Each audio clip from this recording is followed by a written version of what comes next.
I mean, first of all, I just really want to say thank you for Joey Jabs coming out tonight. Yeah, he's a hard man Well, to get a hold of.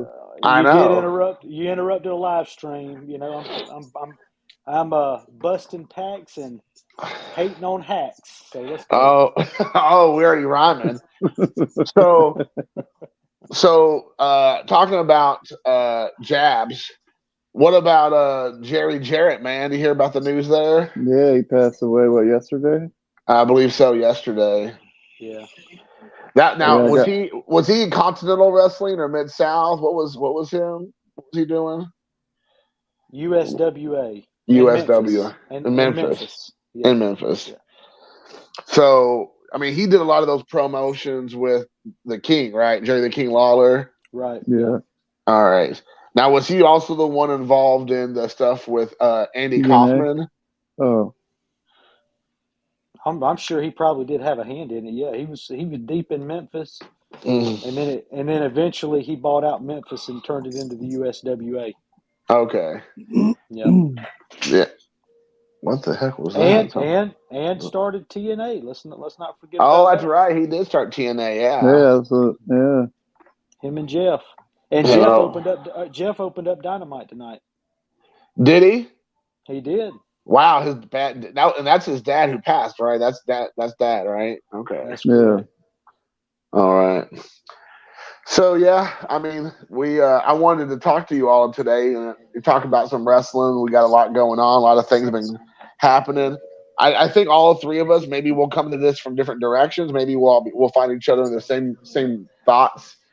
But there's been some chatter on the interwebs that in the next couple months, the one and only chick magnet CM Punk will be healed and ready to for his services to be used once again.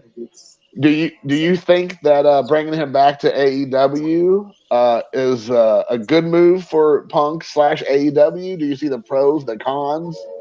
Kind of where you all fall on that, either as fans or as just somebody who observes the product. I'm not a fan. I thought his. I don't know. I thought he was. I was excited when he first came back. I won't lie. The first night, he made his return, and maybe that following week. But then after that, just kind of, I don't know. It didn't. I'm in support of it if, and this is a big if there, Zombie Collector.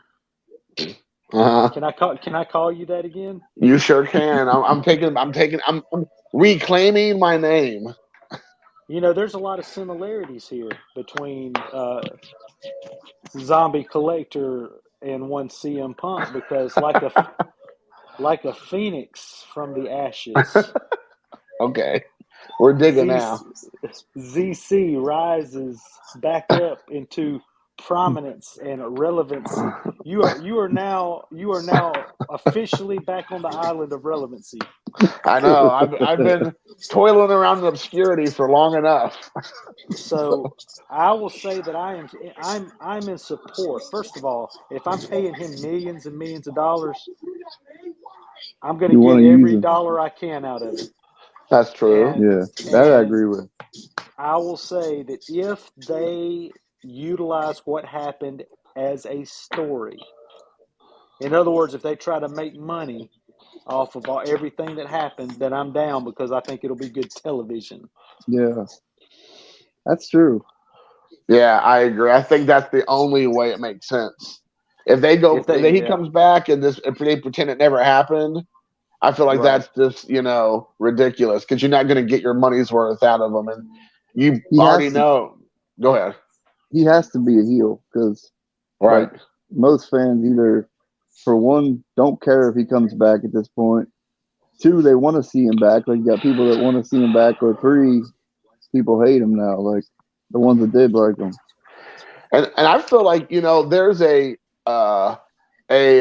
cornucopia of stories that can be told if he joins forces with FTR and goes for the trios champions. because that's a lot of storytelling that can be said right there. Because FTR, they're firmly in the camp of CM Punk. They do not like the Young Bucks either, and I think that would be great matches. You can have individual matches. You can have tag teams. You can have you can have the trios, and there's obviously history there. But for the occasional fan, they'll just watch good wrestling. But for the fans that kind of know what's going on, there's that subtext that will be layered in throughout the entire angle. So I feel like that makes sense. But yeah, if he just comes back and he kind of does the whole I'm going to work with the younger talent again, shtick that he was kind of doing initially, I feel like that's just kind of a waste. I mean, they need to put him right into the talk to get things up and running again. Yeah. Well, listen, I'm going to jump in here and say this before we go any further. You go ahead, buddy. We're talking about wrestling here, and wrestling. the tens and tens of people that will watch this video don't know what the word cornucopia means. So let's stay away from those big $5 words, okay? You just stole a Mankind gimmick right there. When he stole that from The Rock. Yeah. let's stay away from them big time words like cornucopia. All right. What about a plethora? Can we do that one? Only if I can drop a smorgasbord in there somewhere. Smorgasbord. That's very European of you. That's very well. Oh, geez. So, okay. So we kind of all know where we stand with CM Punk. I agree with you. I do want to kind of circle back Saki with what Steve just said. I agree with you. I was for the longest time a big CM Punk fan. Years ago, I just always liked I just liked the way he did things. I felt like he was really pretty real with the way he presented himself in a lot of ways. But yeah, after that whole meltdown, I just was like, all right, man. Like, I feel like a lot of us all felt that way. I felt like a lot of people who were giving him the benefit of the doubt was excited that he came back after 7 years. They wanted to kind of see him kind of come back to prominence that he kind of got taken away from at WWE, that he was never really given a full shot at being the top guy. And he had his chance, and he completely obliterated it because he couldn't keep his foot out of his own mouth, Yeah. And he looks old. It. He does look old. He looks worn. I don't know if you watch the Click This podcast, but they were talking Kevin Nash is like, dude, you look like you've been so many bags under your eyes. It's like someone just, yeah. Yeah, I mean, obviously he definitely he did. I mean, those last couple months he was looking rough. I agree, but I mean, I felt like he still was going in the ring. I mean, he seemed like he kept going. I mean, and whenever he got on the microphone, regardless, people will say what they will and whatever, but I mean, whenever he was talking, it felt real. I mean, that's how it came across. So either he's really good at stringing together a bunch of BS, or it's coming from a real place, and he just kind of speaks from where his perspective is, I guess, and then it is what it is. So the other topic, kind of switching gears a bit. I don't know if you've been atheists are a little weird though too. So what was that? Them atheists are a little weird too. So you said atheists? Oh yeah. Who's an atheist? I'm CM Punk, I guess. Punk, yeah. Oh yeah, right, yeah. Well, of course, yeah. I mean, he definitely, he's always rocking some kind of ridiculousness on his shirt. Them people, no offense, but they're a little out there. So. Yeah, that's very true. Let me ask you this. This has been some talking that you've been hearing around the campfire recently. Is that Sting? His contract comes up this year with AEW. He kind of wants to have one final match or one kind of final go round. So, what for you? If he stays in AEW, he's going to finish his career in AEW. Is there a specific match or a specific wrestler or a specific angle that you would like to see Sting kind of go out on a high note? Is there any thoughts there? Go out on a high note. What's the one match we never got? CM Punk and Darby. I mean, Darby and Sting. Nah. No, Undertaker and Sting. There you go, Steve. There you go, Steve. Yeah, well, that's true. I mean, I guess they could talk him into. I don't think he'll come and do that though. I don't. Never know, man. Are we fantasy booking or are we? Sure. Okay. Let's fantasy book. Yeah, because okay. That's my fantasy. That's my fantasy. Yeah, let's keep it. Let's keep I've it. With the I've wrestling, wanted to see that for years. Like, yeah. Yeah, I mean, they both can still go. I think to a certain degree. Obviously, I think they'd be perfect. Like, yeah, I think they could go at one pace. Like, yeah, doesn't have to be pretty. I mean, and I think people would still appreciate like. Can you imagine or a cinematic match? How about another one of those movie-like matches? That would be. I think that would work well for both of them. I think. Yeah. Could you imagine Sting taking a tombstone from Undertaker, and then Undertaker doing like the Stinger splash? Man, that'd be so epic to see some of those things. You know? Yeah. Oh my God, you are correct. I agree. That'd be some great storytelling right there. But I honestly, go ahead. I honestly can't believe he's still going. Yeah, I mean, and Howlers. Yeah, like. I mean, he's doing it at such a high level still, I think. I mean, for his age, what is he, like 65 or 62 or something? I mean, 65 years old. I mean, here's the thing. How old's Ric Flair? Like 70-something? 77?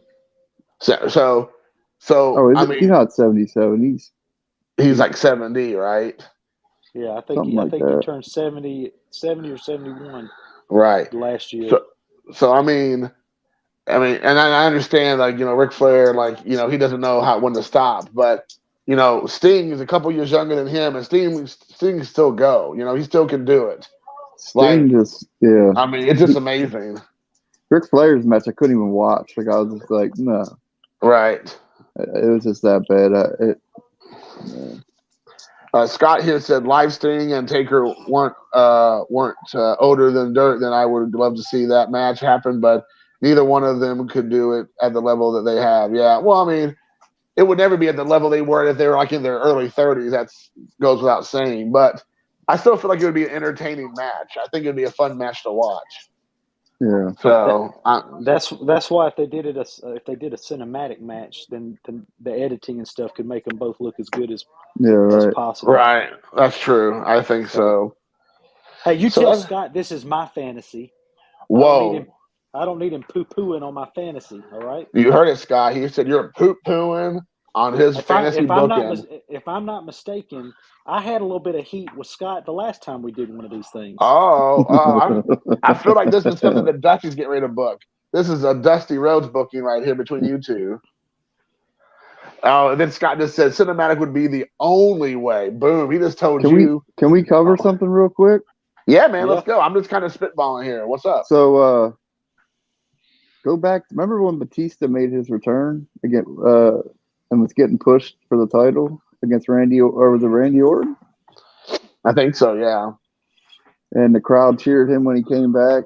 And I kind of see the whole thing with Cody and Sammy now getting that love from the crowd. I feel like Cody's is slowly losing that. You don't think so? I love Cody. I don't want to see it. Did you? I mean, did you see them in the ring together on Monday night? Oh yeah. I don't think so. Cody was still getting the vast majority of the cheers. So I think that's probably why they did it. They probably wanted to gauge getting them both in the ring together. What would the crowd do? And I still feel like Cody got the majority of that ovation. So I don't necessarily see it. Look, at the end of the day, my opinion on all of this Sami Zayn stuff is people want to see Sami Zayn beat Roman because of the story, but people don't necessarily want to see Sami as the champion. Right. They want to see Cody as the champion. They want to see Cody as the one that beats Roman for the title. I hope so. So I hope it doesn't get. that's what I think is going to end up happening. At I like Cody. WrestleMania. Yeah, I don't see Sammy winning this weekend at Elimination Chamber. Although No. there's not a better story in wrestling to me, a better One of the best. storyline than this Bloodline storyline has been over, better part of 2 years. Which says a lot for WWE because they don't know anything about storytelling for the most part. So I appreciate it. That's one part they got right, like with Roman and. Yes. I mean, they turned him into like he's a heel, but I mean, he gets cheered more than he did when he was a face. Like, well, you could kind of feel, you could almost feel him going a little baby face, right? Yeah. All the way up until Saudi Arabia. No, the Royal Rumble. That thing, the part of that the thing at the Royal Rumble, where he faced Kevin Owens. But I'm talking about the aftermath, and the Bloodline started jumping on Sammy and stuff, and he started getting like ferociously booed at that point. I think that's when he went back. The crowd just completely turned on him, and because I agree. I mean, for a while he was getting babyface type reactions from people. Yeah. Now it's when they turned on Sammy though. When they turned on Sammy, I felt like they just went back straight up the heel meter again. So what do you think? I know they're gonna be in Hollywood this year, right? Yeah. So do you speculate at all that we're gonna have a Dwayne "The Rock" Johnson pop up somewhere in that 2 days? No. I'm sad to say that too, but no, I don't think. I think we would already gotten a hint. Maybe he showed up at the Royal Rumble if they were gonna try to build that, but yeah, I'm not thinking that's gonna happen now. So what about? Go ahead, Steve. Triple H said, and because now, did you notice at the end of the pay-per-views that they're doing the press conferences? The scrums. Yeah, the scrum. See it, right now. I thought that was pretty cool that, they talked to Triple H about it, and he's like, whenever the Rock knows when he wants to, The Rock, when he wants to come back, the door is always open. Like, just has to work for him, like the timing. Yeah. He might be too busy doing the Nanny 2 or whatever he was doing to them. So I gotta say, I know I mentioned this in one of my videos, and I'm sure you all didn't see it, and that's totally fine. But I was showing. I've kept up on all your videos, the recap.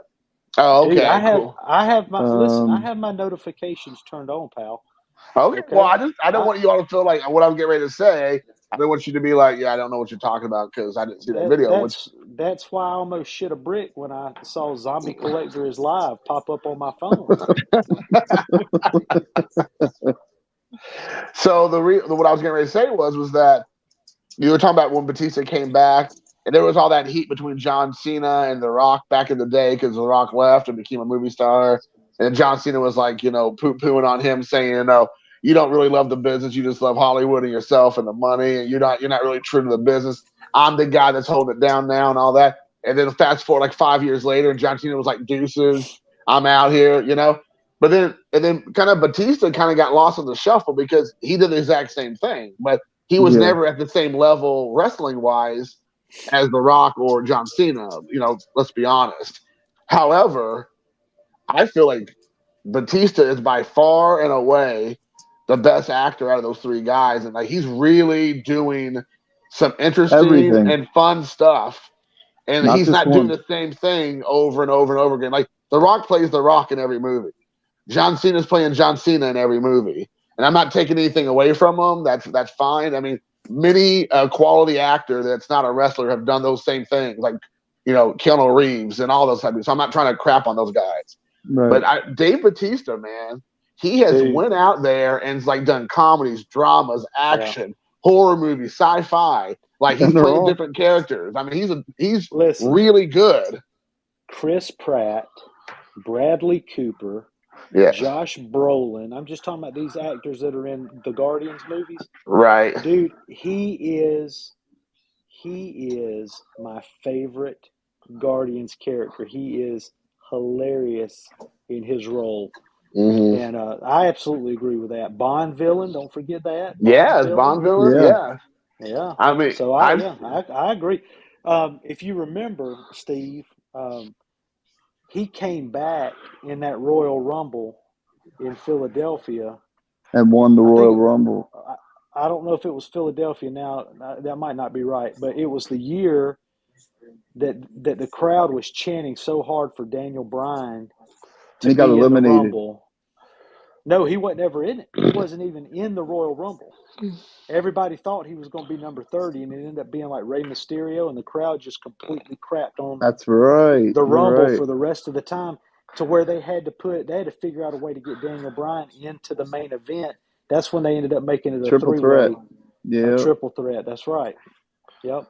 So they ended Yeah. up booing Batista after he won the That's Royal right. Yeah, I Rumble. He was getting remember it because booed. I love Batista. I've always Yeah. been a fan. First and time somebody came back as a surprise and won and got booed. they were calling him Bautista, right? Yeah, Batista. Blue Tista. Yeah, he showed up like the next night wearing that god awful gear that he had, that blue gear. It was crazy. And Well, they you had know, the full heel turn, and Yeah. I don't think Batista will come back to wrestling. I think he's like moved on. no, he's done. No. He Yeah. said Yeah. Triple H was his last match. Like, and I believe it because I did hear maybe a Hall of Fame induction. wasn't he supposed to be inducted already? And then they had the COVID. I think so. Yeah, I can see that being yeah. that'd be a way to get him back. You know, that'd be a way like the WWE used his celebrity to get him in there. You know, to give him his Hall of Fame because, like you said, he's not going to probably come back to wrestle. And if he does, it'll be a shock to everybody because I don't think W- that's on his radar. WWE ought to put the three of us in the Hall of Fame for this podcast or this live stream. I'm just Exactly. saying. Exactly.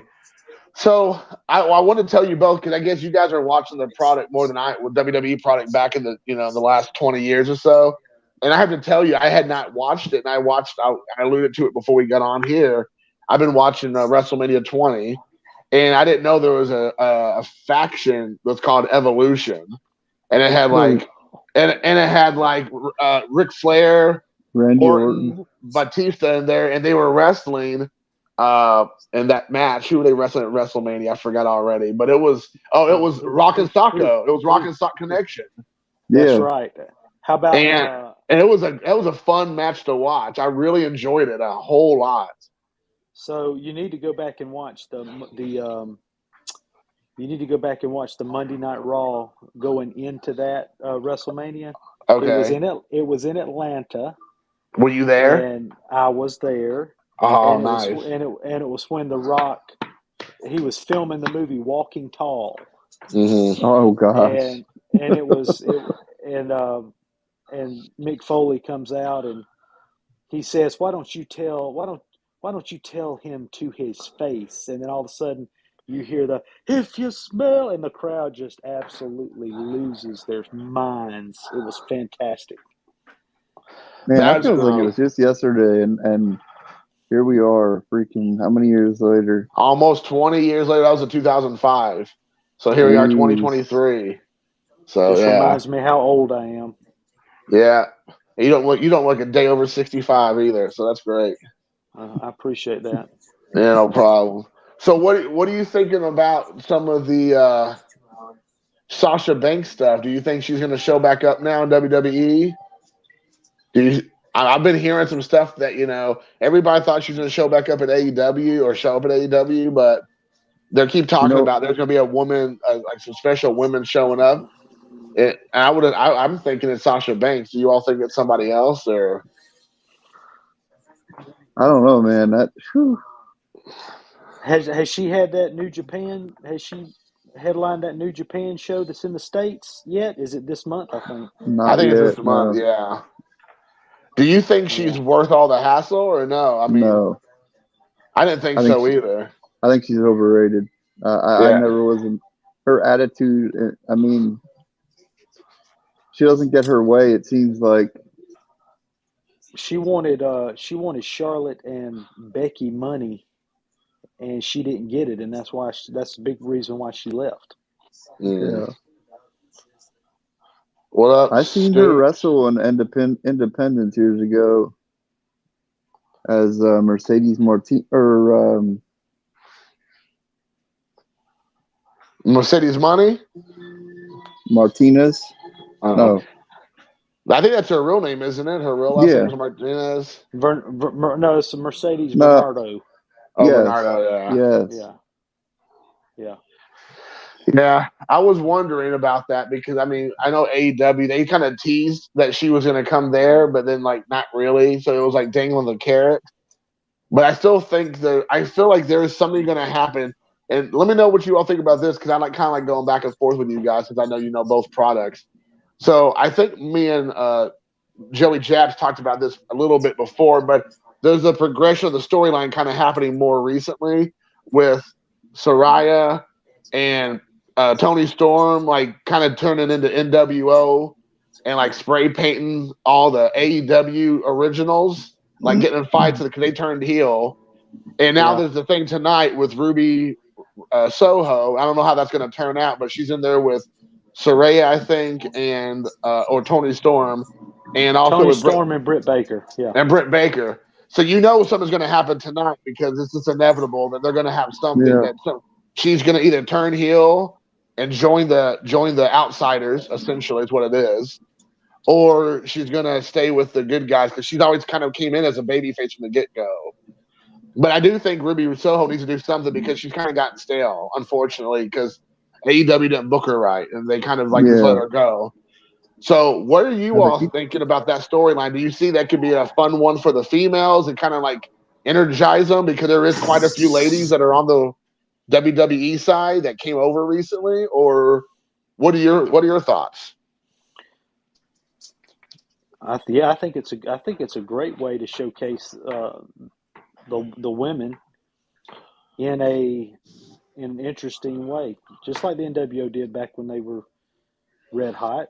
You got people know Tony Storm, they know Saraya, they know them from WWE, not from AEW. Right. So why not use that to get some AEW talent over? Hey, real quick before we proceed, can I put my PayPal up? You got a Because you have a Patreon account. You can shill. well, clearly as a Jabs, the long lost Jabs brother, I feel Yeah, like go ahead, throw it up there, dude. If you're welcome to I throw feel up like your PayPal account. I feel like I have to have a PayPal account because I plan on doing a break of 1988 tops, so I need some folks to buy in. Okay, I'm gonna get the Brewers. I'm gonna buy the Brewers as a team there. Oh, gee, that's That's hilarious. one year that I don't. That's one year that I don't want to buy the Braves. I don't want the Braves that year, right? Oh, John Mangini's in here. He said definitely an upgrade from the guests last night. Oh, I know, John. Those guests last night were just they were the pits, Hey, absolute pits. John might buy into my break. You know, those 88 tops are pretty scarce and rare. Right, Yeah, they're rare. They're yeah, definitely rare. yeah. Well, make sure you And they're don't say raw. rare too They're loud. Yeah, don't say raw. that too loud around Dave Blue Jacket 66. He'll slap the shit out of you for saying they're rare. Oh, Oh, I love Dave so What's much. up, Blue John? Jacket 56, dude. He cracks me up so much. Like, he is so He, snarky and he yeah, doesn't care. yeah, And he'll he say don't give stuff a like, flying shit. hey, no, Yeah. he does you know not. what you know what we ought to do? Oh, my gosh. We ought to put together our own faction of YouTubers, Uh huh. and I'm going to tell you right now, my wise man, my mouthpiece, my Paul Heyman Right. will be Dave Blue Oh, Jacket for sure. 66 Without a because doubt. he don't I don't give a know. rip. John Mangini is a. Yeah. Now, He Nope. no, you got to have Dave on one side and John on the other side going against Okay. Right. each other. All right. All right. Yeah. We got the J.J. Dillon right there, dude.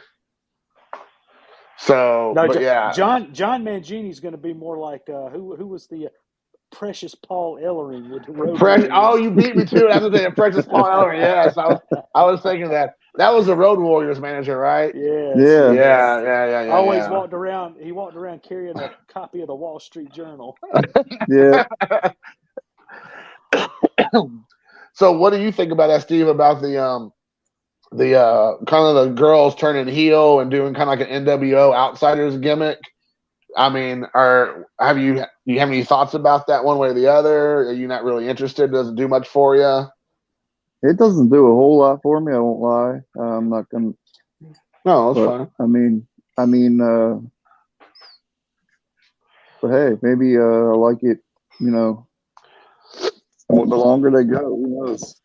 I've not liked things before, and then somehow I start to like things. So Yeah, I agree. I think I have at least it has my interest peaked at least. I should say that much. Like I think it has potential if yeah, they do it definitely the has right potential.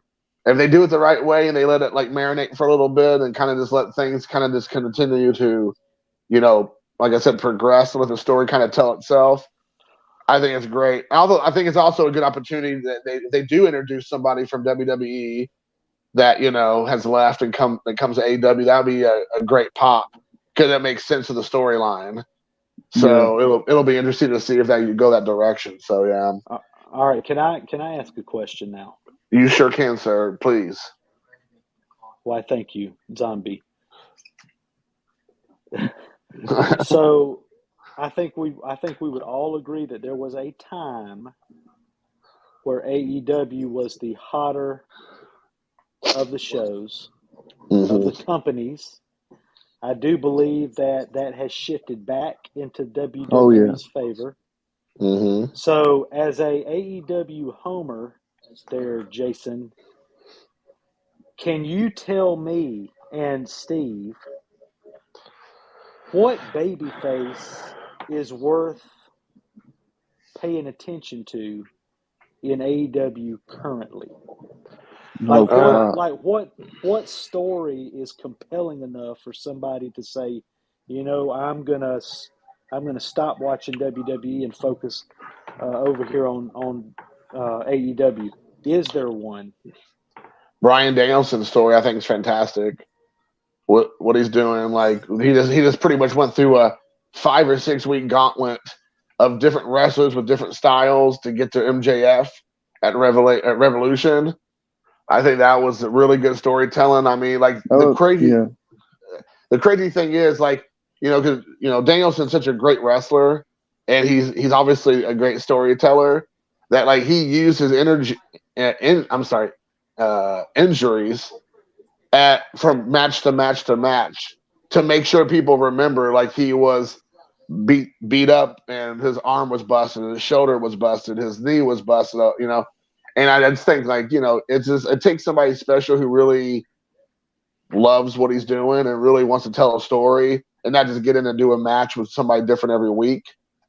So for me, I feel like that's, as a babyface, I think he's been doing a great job. I also like right now what they're doing kind of with like Hangman Adam Page and Moxley. Like either one of them could be babyface or one of them could turn heel, and you really don't know where it's going.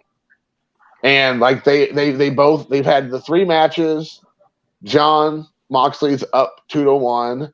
The story hasn't been finished. Something else is going to happen, but we don't know what's going to happen yet. I feel like that's also a story that's being interesting, being told right now. Because I feel like the crowds are into it, both because they don't know who to cheer for. And John Moxley's done some heelish things, but he also still does some babyface stuff, and then vice versa. I mean, like, you have Hangman Adam Page coming out trying to fight him all the time and like interfere in matches, which is kind of heelish, but then also he wants to, try to, stand up and fight him and, man to man. So I feel like that could go either way right now also. So I think those are some things I'm really enjoying. Do you remember how hot MJF was coming off of his little sabbatical he was on? Oh, I know. Oh my God. Yes. I mean, he was pretty much becoming babyface. And he, like, as fast as that happened, it's over with. And Right. I want to be Jimmy Guns. You see Who The doesn't World want to Heart be? Federation. uh, I'm I with always you. meant to ask I real I quick. tell you what I'd like to do. I'd like to put some of John Mangini's collection in a bag and hang it above the ring, That's true. Do you and see what? have us a good old fashioned ladder Bring them match. nunchucks. Yeah, exactly. Oh my gosh. So yes. Uh, So you were saying though, Joey Jabs. yeah, I mean, I just feel like as fast as hot as he was, he's gotten that cold Yeah. that fast. I don't think to me, there's nothing going on in AEW right now that's must see TV. But I mean, aside from the storyline with the Roman Reigns, I mean, is there anything else that's keeping people into the That's WWE? enough. That's You think enough. so? I do. Do That's you how think? good it is. That's I've how heard. good the story is. Okay, let me ask you this, and I don't watch it like religiously. I just catch, like I said, the highlights, and I hear what some people say, and I'll catch like excerpts from the matches. So I'm not taking a crap on it, but I have heard that a lot of people are starting to think like they're dragging out the storyline a little too long, and it's starting to lose some steam. No. Is I that don't true think at so. all? You don't think I so? No. don't think no. To me, it's just I, they could I keep this thing going for a while. I believe that. So you think it has another 6 months left in it till the summertime or Oh, whatever? yeah, yeah. I think so. I mean, I don't think it's going to do that. I think once Roman gets beat, maybe depending on how he gets beat at WrestleMania, maybe Jey Uso does something to cost him, and then they can once he leaves and comes back, and they can start that back up again. But um, easily, I mean, there are still a lot of directions that they can take this in. Well, So and look at Kevin Owens hasn't been seen, and you know what's going to happen. Sammy's going to lose. Kevin Owens is going to come back WrestleMania. Sami Zayn, Kevin Owens taking on the Usos for the tag team titles. That's my opinion. right. The last time this is from Vince, New York Vince Trend 7. The last time I wrestled someone, I felt like Angelo Mazzelli's pet chicken from Missing in Action 2 after Griddle got spit on. And then John goes, my wrestling name's going to be Nunchuck Johnny. That's awesome. Yes. Yeah, that's great. Oh, my gosh. So, okay, let me ask you this. Nunchuck Johnny's getting put over. Yeah, he is. Nunchuck Johnny's going to put. Yeah, in this next video, he needs to cut a promo on Dave. We're back at 66. Let's Swinging get it his started, nunchucks. man. Right. Let's stir With it his up. nunchucks. Yeah, he just. Let's Yeah. stir Oh it my up. Let's gosh. stir it Like up. I love he it. needs to say something about his Kansas City Chiefs or about Pat Mahomes.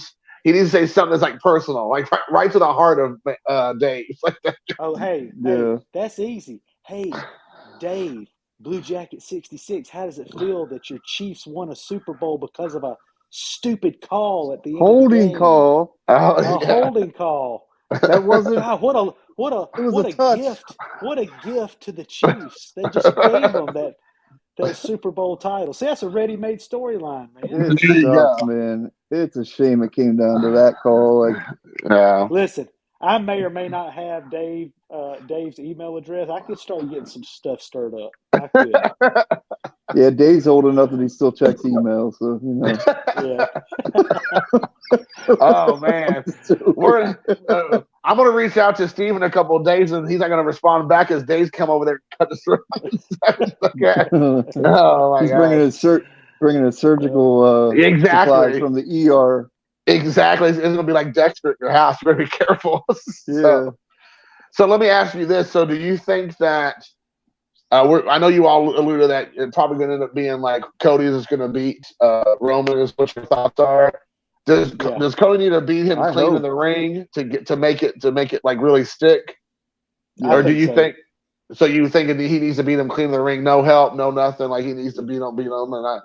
Yeah, because that's the story. Yeah. That's the story they're telling. They're telling the story of redemption. They're telling the story of doing something that his dad was never able to do. I mean, you can't have him go over in a kabuki-ish kind of way. It's got to be clean, in the middle, and that's the only to me that's the only way to end it. Is to You do know, that. And then after, oh, go ahead. I'm sorry. sorry, Steve. No. Go ahead, bud. And then after that, they need to get rid of the American dream because he's not here anymore. I mean, I know that sounds ignorant, but Cody needs to do his own thing. Then after that, like, I feel like they keep bringing his dad up like way too much. I think they probably just did that to have to build the storyline of his Yeah, return. that makes sense. He's got to have a reason that he came back to the company WWE. that made him dress up as Stardust. You know what I mean? Yeah, right. He can't go back to True. Stardust again. So I mean, there had to be a reason that he came back to that same company that embarrassed him, 5, 6, 7 years earlier. And who wrestles? Like, have people forgotten already that he wrestled with a torn pec? Like, come on, man! I've never seen that done where your chest That was is insane. just. Oh my god! Do you teach like that? What's that? I'll tell you right now. I'll have you know that I have a strained buttocks right now. God, thanks for sharing. I guess I don't know. Let me tell you something. I throw kids in ISS every day with a strained buttocks. Oh my gosh, that's hilarious. Where's my adulation? Where's my love, Steve? Yeah, gosh. So true. I gotta say that as soon as we see Cody Rhodes win, you know who we're gonna see right behind him, or maybe right in front of him? Brandy. Hey, she can't keep herself out of the spotlight. I'm gonna throw this question out, and I know Jason, you're not quite up on it as much as me and Steve, but when Cody Rhodes defeats Roman Reigns at WrestleMania, Steve, who do you think Cody's first opponent is going to be coming off of that win? Roman Reigns. See, I think Roman Reigns is going to disappear for a while. Do you? Do you know who I think it's going to be?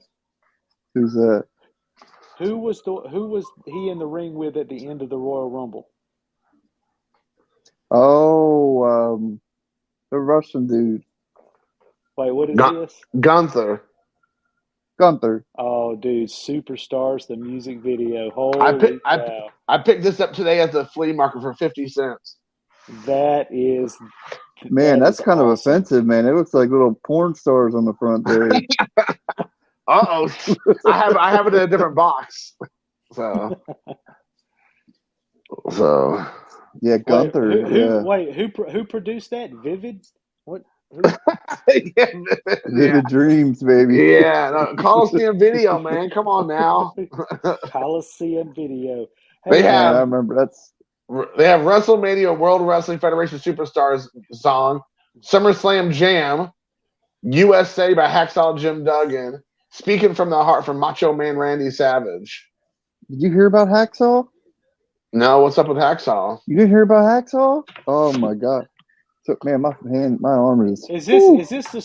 Is this a story about the guy that stumbles his way into his house? and dude, of all the people, you're gonna try to break into Hacksaw Jim Duggan's house. Dude, he pulls out like a freaking 357 on the guy and holds him at gunpoint until the cops get there. And he has people. And the thing of it is, he has people that are after this guy up at the what would you call it, the beginning of his driveway. So he's like not sure who is who, like what is going on, and they want to get to this guy. Yeah, that dude's lucky he didn't eat lead, man. I'm telling you, he really is fortunate. Yeah. He should have got a 2x4 upside the head. That'd have been even more priceless. And then Hacksaw took him down. Took him down, like. USA, USA. don't under Oh, tough guy. yeah. It's so Oh good. my gosh, they need to bring back that along with the Repo Man. That's what I'm saying. These are like childhood heroes of mine. So, all right, what? That, Okay, he looked like the so let me Repo ask. Man looked like the Hamburglar. He did. You're right. He did like the Hamburglar. That's very true. So let me ask you. You all said, obviously, it was Joey Jab said this, that you don't need any other storyline. You got the storyline with the Bloodline storyline. So let's assume that storyline is going to come to an end in the coming couple months. At least come to maybe like a period or like an exclamation point, and maybe it'll follow down the road. Is there anything else that's getting your juices flowing that WWE is doing currently that's going to maybe pick up once that storyline ends? I mean, honestly, not. They're going to have to come up with something. I mean, Yeah. what they've proven is they can do it. They can tell great stories. They can stretch it out over a long period of time. They got to figure out what the next story is going to be. And I have faith in Triple H at this point, as long as they keep Vince out. away. I mean, I know I'm sure something's going on with him, but who knows? He's hanging out with his T-Rex. Hey, head. what YouTuber would be Vince McMahon? What YouTuber would be Vince McMahon? Vince. We already have a Vince. Yanks fan 7. He's a big baller, shot caller. Yeah, dude. Does he have 20-inch blades on his Impala? Probably. I wouldn't be surprised if he didn't. Okay. Yeah, I mean, he already has the name Vince, so you can't get any more like in character. Or maybe Hitman 23. Maybe Mike Hit. I was thinking Silver Jackifier. Oh, Silver Jackifier, that's a good one. Yeah. He's kind of like Yeah, but I would say definitely somebody who's also Vince ain't scared to mix it up with people. I don't know about Silver Jackifier, but Vince gets spicy in the comments with people, and like he ain't scared to push onto somebody something they don't want to hear or see or feel. So I'm like, I like that about him. But Hitman kind of reminds me of Bam Bam Bigelow. Bam Bam Bigelow. Just because he's bald? Come on, man. Well, he's a big guy. He's a big dude. Like, he's a big bald guy, sure. Yeah, I mean, but it's still true. I was thinking Jimmy Anvil Neidhart kind of. Oh, that's true. Jimmy Anvil Neidhart. There's a guy that goes to my gym, and man, he looks just like Jim the Anvil Neidhart. Like, we even asked him one time, "Hey, dude, can you grab your beard and laugh real quick for us?" And he's like, "No." Like that. Red hair, red beard, like stocky, kind of stocky build. I mean, I was like, dude, please. But how many times do you think he gets asked that question? Well, I would think people nowadays don't even know who the hell Jim the Anvil Neidhart is. Only like people like their 40s and older would know who he is, really. Hey, $1 Million Man Ted DiBiase. Hey, do your laugh, man. Do your laugh. Hey, say he would do it. Oh, yeah. Yeah.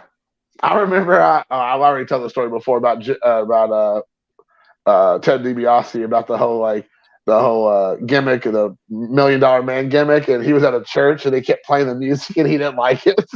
He was trying to talk about Jesus. And they kept playing the intro music and then to do the thing. And he just was like, come on, guys, I'm here talking about nothing to do with the character. But that's why everybody's there to watch, and listen. Right. And he was trying to shake it up. I mean, he kind of warmed up to it towards the end. But when they introduced him, he came down the aisle towards the congregation, and they're playing money, money, money, money. I was like, what are you doing? Yeah. Hey, I guess they had to play that before they passed the plate. Exactly right. Exactly. Yeah. It's like Coming to America. They're like, pass that plate one more time around. Come on, one more time. Yeah. We like money that jingles, but we love the kind that folds. Exactly. Yeah. That is legit, dude. Oh my gosh. All right. So let me ask you another question here. So I know you said that MJF was super hot there right after the whole MJF stuff. I'm sorry, with the CM Punk stuff. He was leading up to that. That kind of cooled him down a bit. That kind of took some of the heat off of him, which is unfortunate. And then you asked me about some of the baby faces. Is there anybody that I know you said it's like you even said Steve? I'm sorry, Joey. Like, what's a must see TV for AEW right now? And you said there's really nothing. So, is there anybody that you do enjoy trying to watch, or storylines you are trying to follow, or anything? MJF is still the draw to me. Right. Okay. When I say there's nothing like this must see, I mean, it doesn't mean I don't watch it. I mean, Right. Sure. If wrestling's on the marquee, I'm going to watch it. Yeah. Sure. But I mean, MJF's still a fantastic heel, maybe one of the best heels in the business. It just seems like something is missing. Something got taken away from him. Even when he got the belt, I don't know. CM Punk, I think, was taken away. Yeah. I don't know. Maybe he doesn't have that person maybe it's the person that he's supposed to be feuding with that's just not the right guy. Yeah. Right. And I don't know who the right guy is. Yeah, that's what I was thinking. I'll be honest with you, Jason. I kind of liked what him and Absolute Ricky Starks was doing. Yeah. I was hoping that would go a lot further than what it did. Like a lot more to it. I thought that had a lot more legs than what they gave it. So maybe they'll come Ricky back Starks around to is that. super talented too, man. Like Yes. I liked him a lot. I remember I watched him on NWA a little bit before he hopped over to AEW. Just kind of like same with what's his name? Something Knight or LA Knight. LA Knight, yeah. I'll tell you what. He's a great. I love that guy. This guy's great. I love LA Knight. I love LA Knight. I hope they do a lot more with him with WWE. I was kind of a little irritated because I felt like with people loving him, like people are really starting to like the guy, and of course you got to have Bray Wyatt beat him, but I was kind of hoping that it would. Has every intangible. He's got a good look. He's well built. He's a good looking guy, and man, he can roast on that microphone. Yeah. He's got every reason why they should just strap a rocket ship to his butt and shoot him straight to the moon. To the moon. I mean, he is. To me, I'll tell you, he reminds me a lot of The Rock early on. He really does. He sounds like The Rock. He sounds like The Rock, yeah. And that's been a knock, too. I mean, people have knocked him for trying to sound too much like Stone Cold and The Rock. But, my God, they were two of the best of all time. Why wouldn't you try to emulate what they did better than anybody else? Well, on top of that, I mean, like, he's been that guy before he even got to WWE. He's been that same kind of cocky, just the way the cocky and the way he talked and the way he the cadence of his voice. I mean, he's been like that forever. It's not like he showed up at WWE and trying to emulate The Rock. I mean, that's what he's been like. Well, and this isn't his first rodeo in the WWE either. People people forget that he was there before. He was much younger though, right? It was. Oh yeah. Smaller. Oh yeah. Okay. This is. But I like him a lot. What did he go? What was his name before he went to WWE? Eli Drake. Yeah. Yep. He did this thing on NWA wherever he would talk. He would say something. He goes, yeah, or something like that. I don't know. I don't know if he still does that at WWE or not. No. He does. He does say okay, but he always goes yeah. Oh yeah. And all this stuff. And I always thought it was so funny. I don't know why I popped whenever I hear that kind of thing. Like those small little things like that just crack me up. Yeah, I love that dude, man. He's great. I feel like he's one of those guys that in WWE, like Joey Jabs was saying, they really need to I understand what you said, Steve. Like you can't have Bray Wyatt lose, unfortunately, in that situation for that match a couple weeks ago. But now that that's But done, they need to move him forward now. Let him get going. I think LA Knight destroyed him when it came to like the storytelling. Like, oh yeah, LA Knight drew, like, he kind of started to overshadow Bray Wyatt, like, in my opinion. I mean, yeah, so. I agree. I think that LA Knight, if they need to give him the right feud and the right situation now, and let him like keep building off of that, momentum. They cannot, and both AEW and WWE are terrible about this. Is they'll get people that are getting super hot and like they get crowds active, and then they can't capitalize on it a lot of times. So like they can't. It's like they can't juggle more than one storyline that are major storylines. So it's like they can't give other guys more to do. So I'm hoping that they give him a chance. So, but are you all following anything else with any other promotions, or you all just focus mostly on AEW, WWE? I don't watch anything else. I watched a little bit of NWA when it popped. Now it's back on YouTube again. But it don't. I'm hearing Matt Cardona is going to be heading back to WWE. What do you all think about that? Yeah, you could tell that when Chelsea signed, I was like, oh, I don't think he's coming back as Zack Ryder though. No, he better not. I mean, he spent the better part of 2 years now or more creating the Matt Cardona character. I mean, dude, I got to say, I didn't even know who Zack Ryder was in WWE. So whenever they referenced that everywhere, I had no point of reference. So I just kind of like, what? I just would always hear them say like he got like pushed off of a ramp in a wheelchair or something like that. That's what everybody would talk about, like his unceremoniously kind of like left. That's how he kind of was like, what he was known for, I guess. And then and then he came in and doing his thing now, and I'm like the GCW stuff. I was like, oh my gosh, who is this guy? And then like he just kind of just never stopped. Sorry. Did you ever watch his YouTube show? Z, what was it called? The Z Long Island True Story. Yes. Dude, that's why he got over the first time. I mean, other than that, nobody knew who he was until those videos started coming out, and then everybody is trying to get behind him and stuff. So, always ready, Matt Cardona. I think that's always what ready. Yeah. Back at. Yep. Yeah, he needs to because he definitely has the.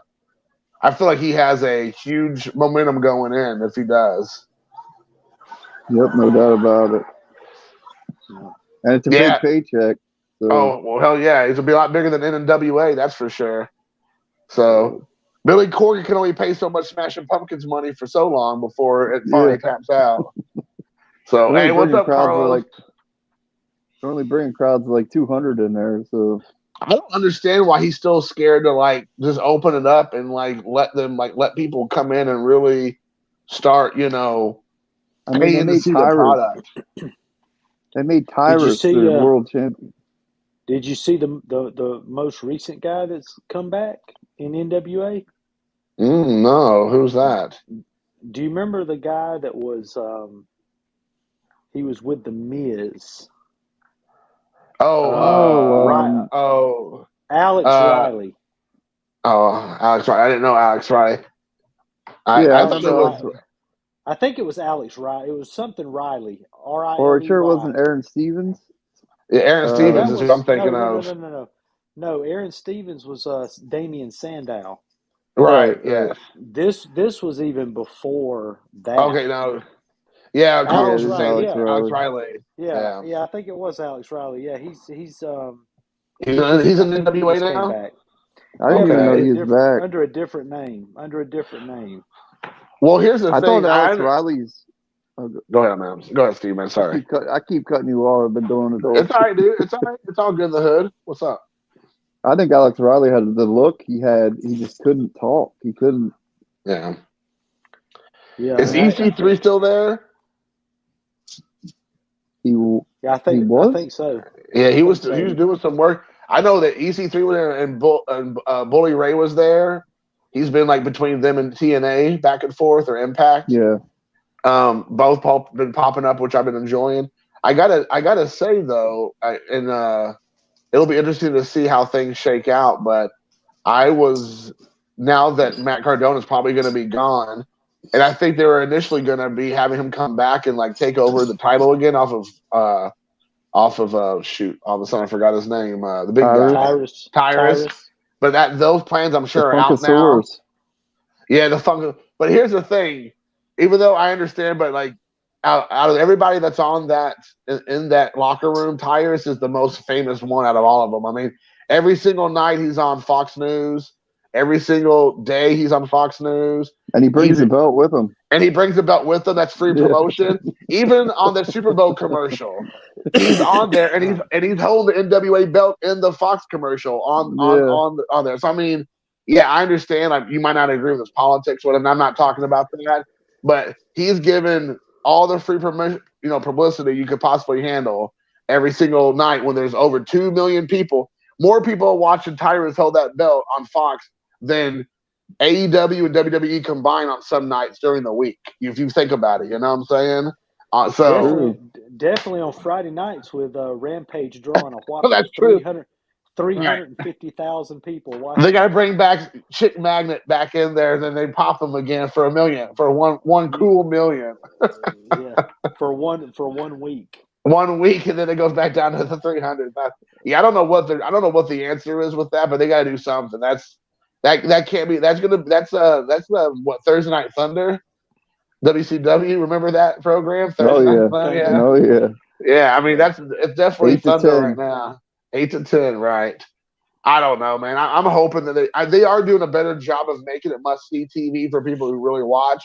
They are progressing storylines. They are making a crossover from Dynamite to Rampage, so it's making more sense. But I don't know. Go ahead, Steve. You know what I think the biggest issue is? Tony Khan's trying to do everything by himself. That's true. You gotta have, like, you can't keep doing everything by yourself. Yeah. You can't. I miss Miss Elizabeth. Well, I do miss Miss Elizabeth, yes, but I miss the day where I would have to watch one show live while I videotaped the other one. Yeah. because they were both so good that you could not miss either one. You couldn't turn away. And they both came on at the same time, so you had to make a choice. Which one am I going to watch live? Which one am I going to videotape? Videotape. I remember you had to hit record and play at the same time. Yes. Mm-hmm. Yes. So I would do that. I would watch Raw, or I'd watch Nitro and record Raw, or vice versa. Yeah. Hey, Carlos, if you want to hop on, dude, I'll send you the link, man. I'd like to have you. You're another big wrestler. He's another AEW guy. He'll help me out. Me and him can do AEW. Great. I love Britt Baker, but oh yeah, Britt Baker, dude. Oh, Carlos is a huge Britt Baker fan. He might be the super fan. Yeah, I know he's a super collector of Britt Baker. That's for sure. Oh, this video. Amish Dave Archer just popped in. Now we're getting serious. All right, so here real quick, Carlos said Rampage's problem was in bad time slot. I agree. And that it had let it be just random for the longest time, which is I also agree. They're doing storyline stuff now, but it was meaningless for a long time. And I agree. Carlos is 100% correct. Like, if they would have started out with storylines that made sense and continued through the products, and obviously the bad time slots, that's nothing you can do. But yeah. Hey, can we go ahead and agree on something? If we could go back to our YouTube wrestling roster. All right, what's that? Let's do that. That Amish Dave Archer has the best wrestling YouTube name. Oh, of course, dude, without a doubt. Yes. Like he doesn't have to change. We don't have to. We can't say, hey, Amish Dave Archer is going to be like so and so. No, right. Amish Dave Archer is Amish Dave Archer. Right. He already has an action figure made of him waiting. He just needs to just get in the ring. So he goes, Dave said, I miss watching Hercules versus Greg the Hammer Valentine matches. Yeah. Hercules was nuts, man. Dave don't even need to brush his hair or anything. Like it just He looked works. like Mag Dog Vachon, man. What's up? He just go in there and just get nuts. But All right. minus the prosthetic leg. Right, yeah. Yeah, and Dave, Dave, if you want to hop on too, dude, go right on ahead. But all of us are wrestling guys, so we can all talk some wrestling if it lets me put it in there. How do you go from eating pure sugar to oranges? Okay, never mind. Sorry. My Well, wife's losing it. okay, well, it's not letting me. Let me come on, post the thing in here, guy.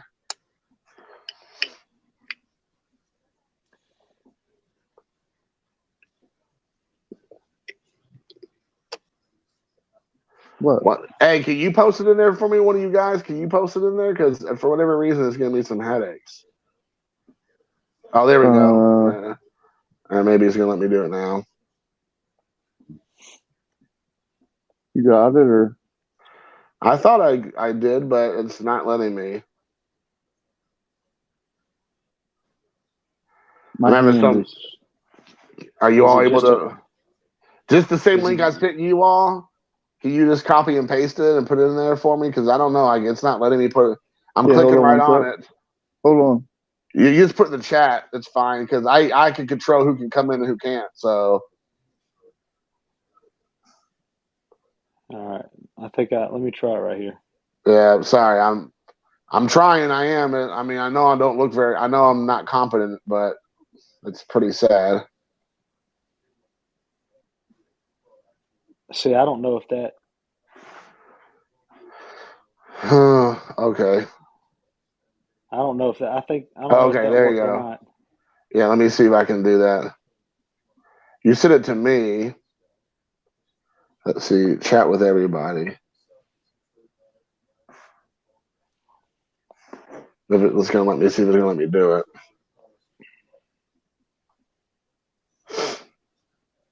What in the heck, man? I posted it, I think. All right. Thank you. Let's see. Whoa, I'm here. What the shit? I guess while y'all are figuring that out, I could always pedal some of my Jabs card breaks. Oh, geez. Pedal some more. 88 tops, baby. Yeah, that was what your thing was saying just a moment ago. It was like 88 tops. This is nuts, man. What's going on here? I don't want to leave the broadcast because then it might like kick me out, and that obviously is not what I want to do. What is all right? Here we go. All right, I think maybe now I can do it. Maybe. Please, God. My link didn't work. There we go. I got it. Can you imagine being somebody that's watching this right now? I don't know. They're like, look at those short bus driving, riding. Oh my gosh, dude! Lord have mercy. Hashtag I don't know. First world problems. We can't figure out how to get the link. No shit, man. Gosh. Oh my gosh, dude. How embarrassing. But you know what? Only the best for you guys. It went from 10 people watching to 5 because they're like, that jackass Jason can't freaking do it. Like, how hard is it? Like, God, this guy. Like, this is his first time using technology. Maybe he's the Amish guy. Like, jeez Louise. Too many concussions. I know, man. Too many. My parents dropped me on my head too much as a kid. Apparently, look at it, man. It's awful. Give me that couple years, and I might join Mad Dog Vachon with a fake leg if you didn't have the 3. All right, man. That's cool, dude. I totally understand, man. So, that's me. All right, man. Let me hop off here. Get back off that. All right, man. So yeah. Oh, here we go, Carlos. Oh, here we go. I was getting entertained by the 3-way match with the guys in technology. Exactly. That was great. That was WrestleMania right there. That was WrestleMania. Yeah, we were getting ready to lose by a technicality right here. The struggle was legit. I sensed a lot more drama in the struggle that was happening. Oh my that was gosh. amazing. That was sensational. Yeah, you're welcome, everybody. Thank you. So yeah, that was Technology 1, Jason 0. Well, the good part is I got to pour my beer. I got to take my sweet ass time while that was going on. That was fantastic. That was great work, gentlemen. You're welcome. You're welcome. Chef's kiss, fantastic. That was beautiful. Beautiful. Oh, it's tremendous. So now that we have another AEW big fan in here, because I know you guys are, especially Joey Jabs over here was kind of talking some shit about AEW. Yeah. Well, let me ask you, what are some of your favorite storylines going on right now with AEW? Maybe some of your favorite heels or faces. Just generally with the product at the current time, what are your thoughts? Right. No, I appreciate it. Yeah. I'm very realistic when it comes to this stuff because I've been watching wrestling long enough where I'm not going to sugarcoat something that doesn't need sugarcoating. Sure. The problem is that Tony Khan. So I'll say the problem with AEW, and then I'll tell you what I like. So let's be fair. Let's give both. Sure. The problem with AEW is that Tony Khan is a legit wrestling fan. The problem is he's a guy. What would happen if you took an internet wrestling fan who loved, a fantasy book, and gave him $1 billion and said, "Do whatever the hell you want." Right. Okay, that's true. So the problem is you got that guy who came and back in the day he was out on the forums, arguing with people about fantasy booking, all this stuff. But then now imagine he's got $1 billion in a television contract and he can put it on TV. So and he's a guy who doesn't stop. He also helps do things for the football team. He helps do things at the soccer. The thing is, look, man, you got good ideas, but you got to focus on one thing at a time where you do 12 things mediocre.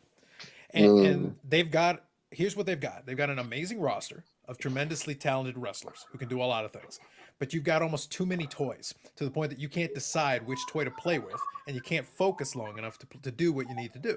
The guy's point about the storyline thing is totally fair.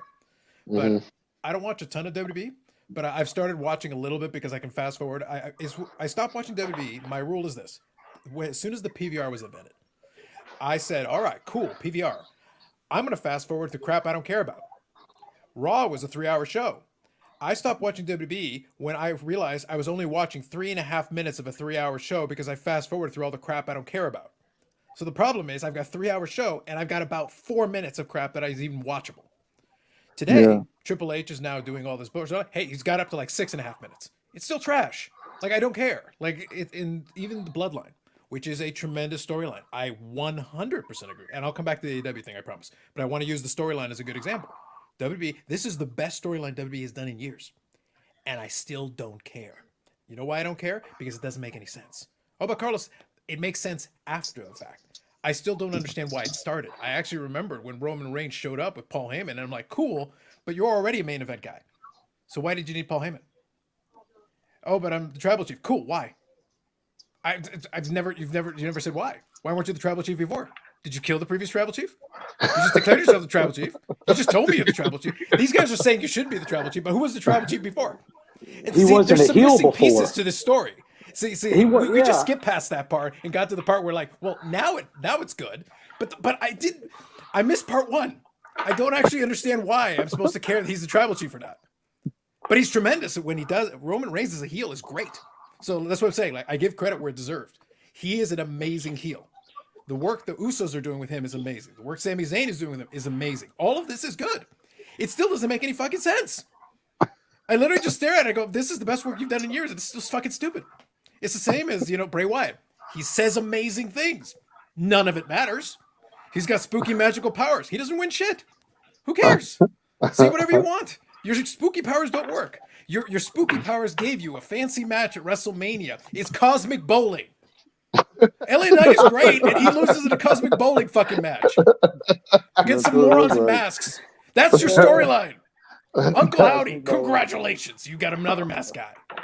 How many more do you need? The sheep masks were good enough for you? That didn't cut it. You stole Undertaker's powers at one point. That wasn't good enough for you. You couldn't get that done.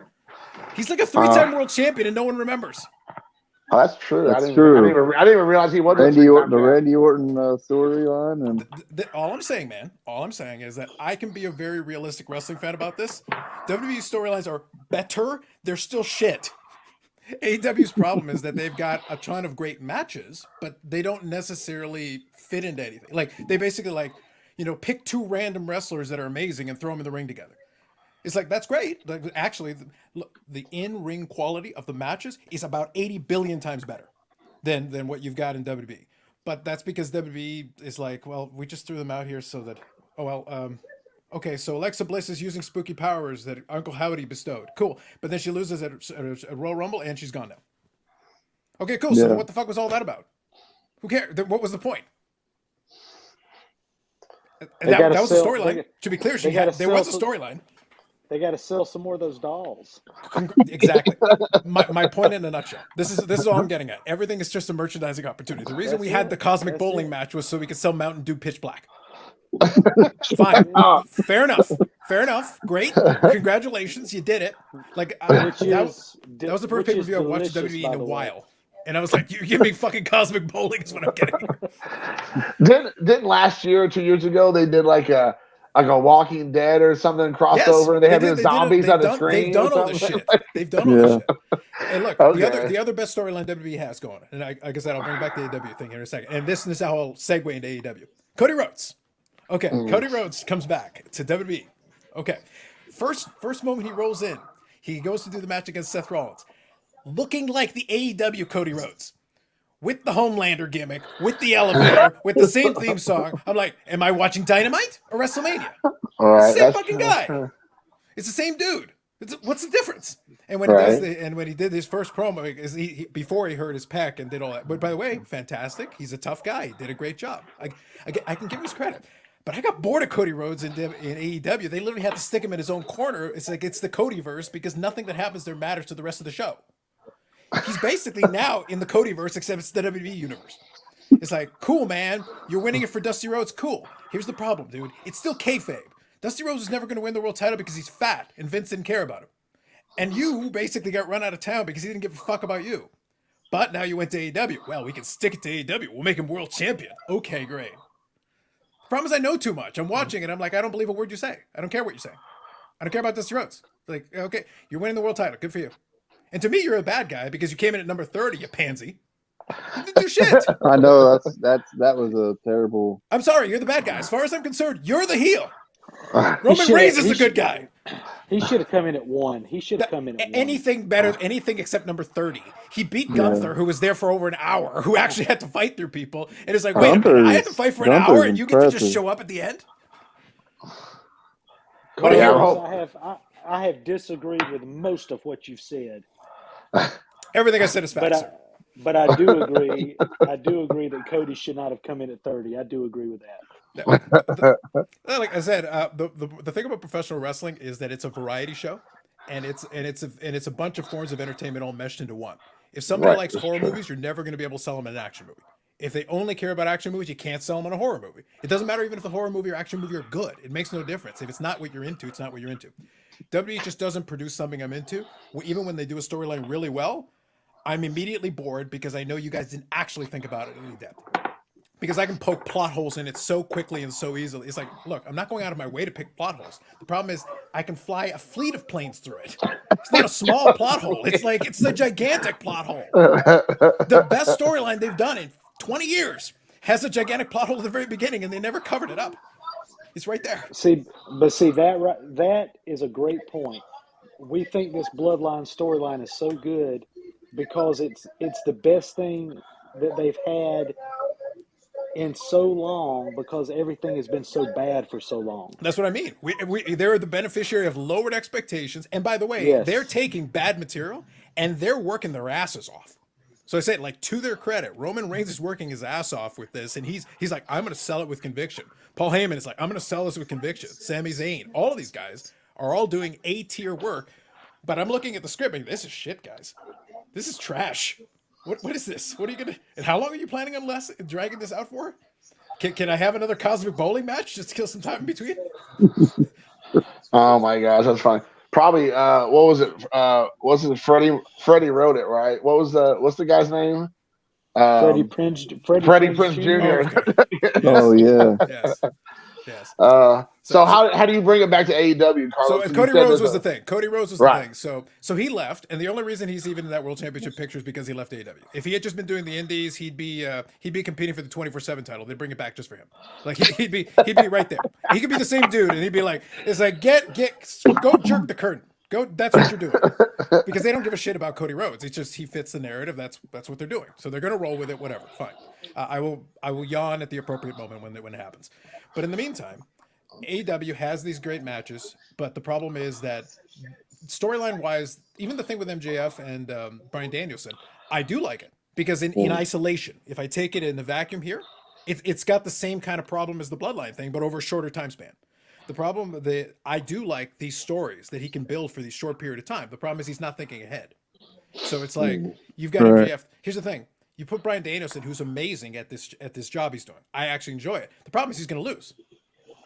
Like MJF is not losing the title. The greater story is not served by him losing the title. So the problem is it doesn't matter all the stuff he's doing. It's futile. So it's like, I wouldn't sacrifice Bryan Danielson this soon out of the block. I find other people. The Ricky Starks thing would have been great if you had stretched that out a little bit longer. And then bring in a Bryan Danielson and maybe have a couple of matches, a series of matches where MJF kind of weasels his way out of it, culminating in the 60-minute match. And then you've been able to drag it out over. This is where you do steal a little bit from WWE. Take the same concept, but find ways of dragging it out over 3, 4, 5 months. But it still makes sense. You're still getting matches in between. You still got to have them do something. You can't just talk the whole time. You got to have matches. But you got to drag it out over a couple of pay-per-view cycles. They don't have a pay-per-view every month, but they should have 2 pay-per-views. I want to see Bryan Danielson and MJF over 2 pay-per-views in a justifiable way, because that buys you more time. And then you can give them another legit challenger. Then build up another legit challenger. And then you can get about a year out of the MJF thing. And I think they're trying to run it to the end of 2023. Because the storyline is, did he renew his contract? Did he not renew his contract? So that's what I mean. Like, you already see exactly the light at the end of the tunnel. The breadcrumbs are all there. The problem is that you're feeding them people too soon. Because you're feeding people too soon. It's like, well, then you need to build up another guy. And again, we go back to the toys on the shelf. I would love to have seen a couple of legitimate diversions. I want to see Miro. Miro would be a great guy to do. And find ways to screw him out of it. But then throw him in there is like, oh my God, Miro's going to tear him in half. And then he weasels his way out of that. You give him a series. You don't have him wrestle all the time because as a special attraction, it works great for him. And it's part of his character. He's like, I refuse to wrestle all the time. Perfect. But I need to find guys that look legit enough. Otherwise, I'm feeding you these guys who don't get the win. It's like what's going on with Brian Cage. Brian Cage is amazing, but he's lost too many times. He's not. We don't take him seriously. We can't. He's lost too many times. And there's nothing wrong with Brian Cage. It's the way we've used him and the way we employed him. Right. I agree. Yeah. Man, that'd be so. We definitely need Miro back. I agree. Like, I if nothing else, I pitched the idea forever ago to Buddy Mine. I say, I want a Haas fight division is what I want. I want Miro versus Wardlow. I want Miro versus Powerhouse Hobbs. I want those 2 guys fighting each other. And go get Lance Archer. Throw him in the mix. Like, there's about 7 or 8 guys that you could have a Haas fight. You could have a Haas fight of the week. Right. You could literally have them. They would be fun. Those don't require a storyline, but they'd still be a lot of fun. And throw Samoa Joe in there as well. Like, you can have these guys. That's I was thinking guys. Miro and Samoa Joe would be that'd be great. Fantastic. Yeah. Oh my gosh, that would be so epic. But just think about what I just said. By doing that, I just gave about 8 guys something to do. And it doesn't have to be a big elaborate storyline. But it's like, but there's a reason why they're having matches. They're not just having matches for the hell of it. They're having matches like, hey, okay, Samoa Joe right now has 2 titles. Maybe Miro wants a TNT championship again, or maybe he wants the ROH one because he's never had that one. Great. He can compete for that one. And in the meantime, Lance Archer and these other guys are competing for the TNT one. And Samoa Joe is trying to fend off all these challengers. In the meantime, you're getting Haas fight. Again, you don't need a big elaborate storyline. They just want the damn title. It's a simple storyline. Right. Don't reinvent the wheel, man. Keep it simple. I agree. So I was to kind of talking about not reinventing the wheel or trying to reinvent the wheel every 6 months. Mm-hmm. What are your all's thoughts on Chris Jericho? I feel like he's kind of fallen off, and I don't find anything he does, I would say in the last 6 months or so, relevant or interesting. I don't know if that's just me or where do you all kind of come down on Jericho? He's been doing too many factions. He needed a little bit of a breather. He should have taken advantage the last time that the faction, when the previous faction ended. The Jericho Appreciation Society was fine, but and he does a really good job at elevating a lot of the guys in there. But I need those guys now to go off on their own. I need to give them a chance because Cool Hand Luke and those guys are fun. They're actually very entertaining on their own. I do enjoy even Jake Hager with the stupid thing with the hat. That amuses me. That's fun. It's stupid, but I like it. I like this hat. Yeah, but here's the thing. Jake Hager has those little moments where, like, you know what, that's fun. I don't need to see it every week, but once in a while, yeah, bring it. It's like Farouk and Dam. When the time is right, then bring him in and let him do the thing, let him do the shtick. Right. But again, that could be a guy you could cycle in and out. The problem is there's certain guys that they use every week and all the time, and some other guys that they never cycle in. It's like, look, Yes. dude, you got a big Rolodex of people that you could throw out here that would be real good. Use them once in a Right. while. Yeah. And that's where you use Rampage. Cheat a little bit. Throw them on Rampage a couple of times, and that way we at least get them on TV doing some stuff. What about you, or Steve, or Joey? Any thoughts about Jericho and kind of? I feel like he's kind of hit a wall recently, but what's your thoughts?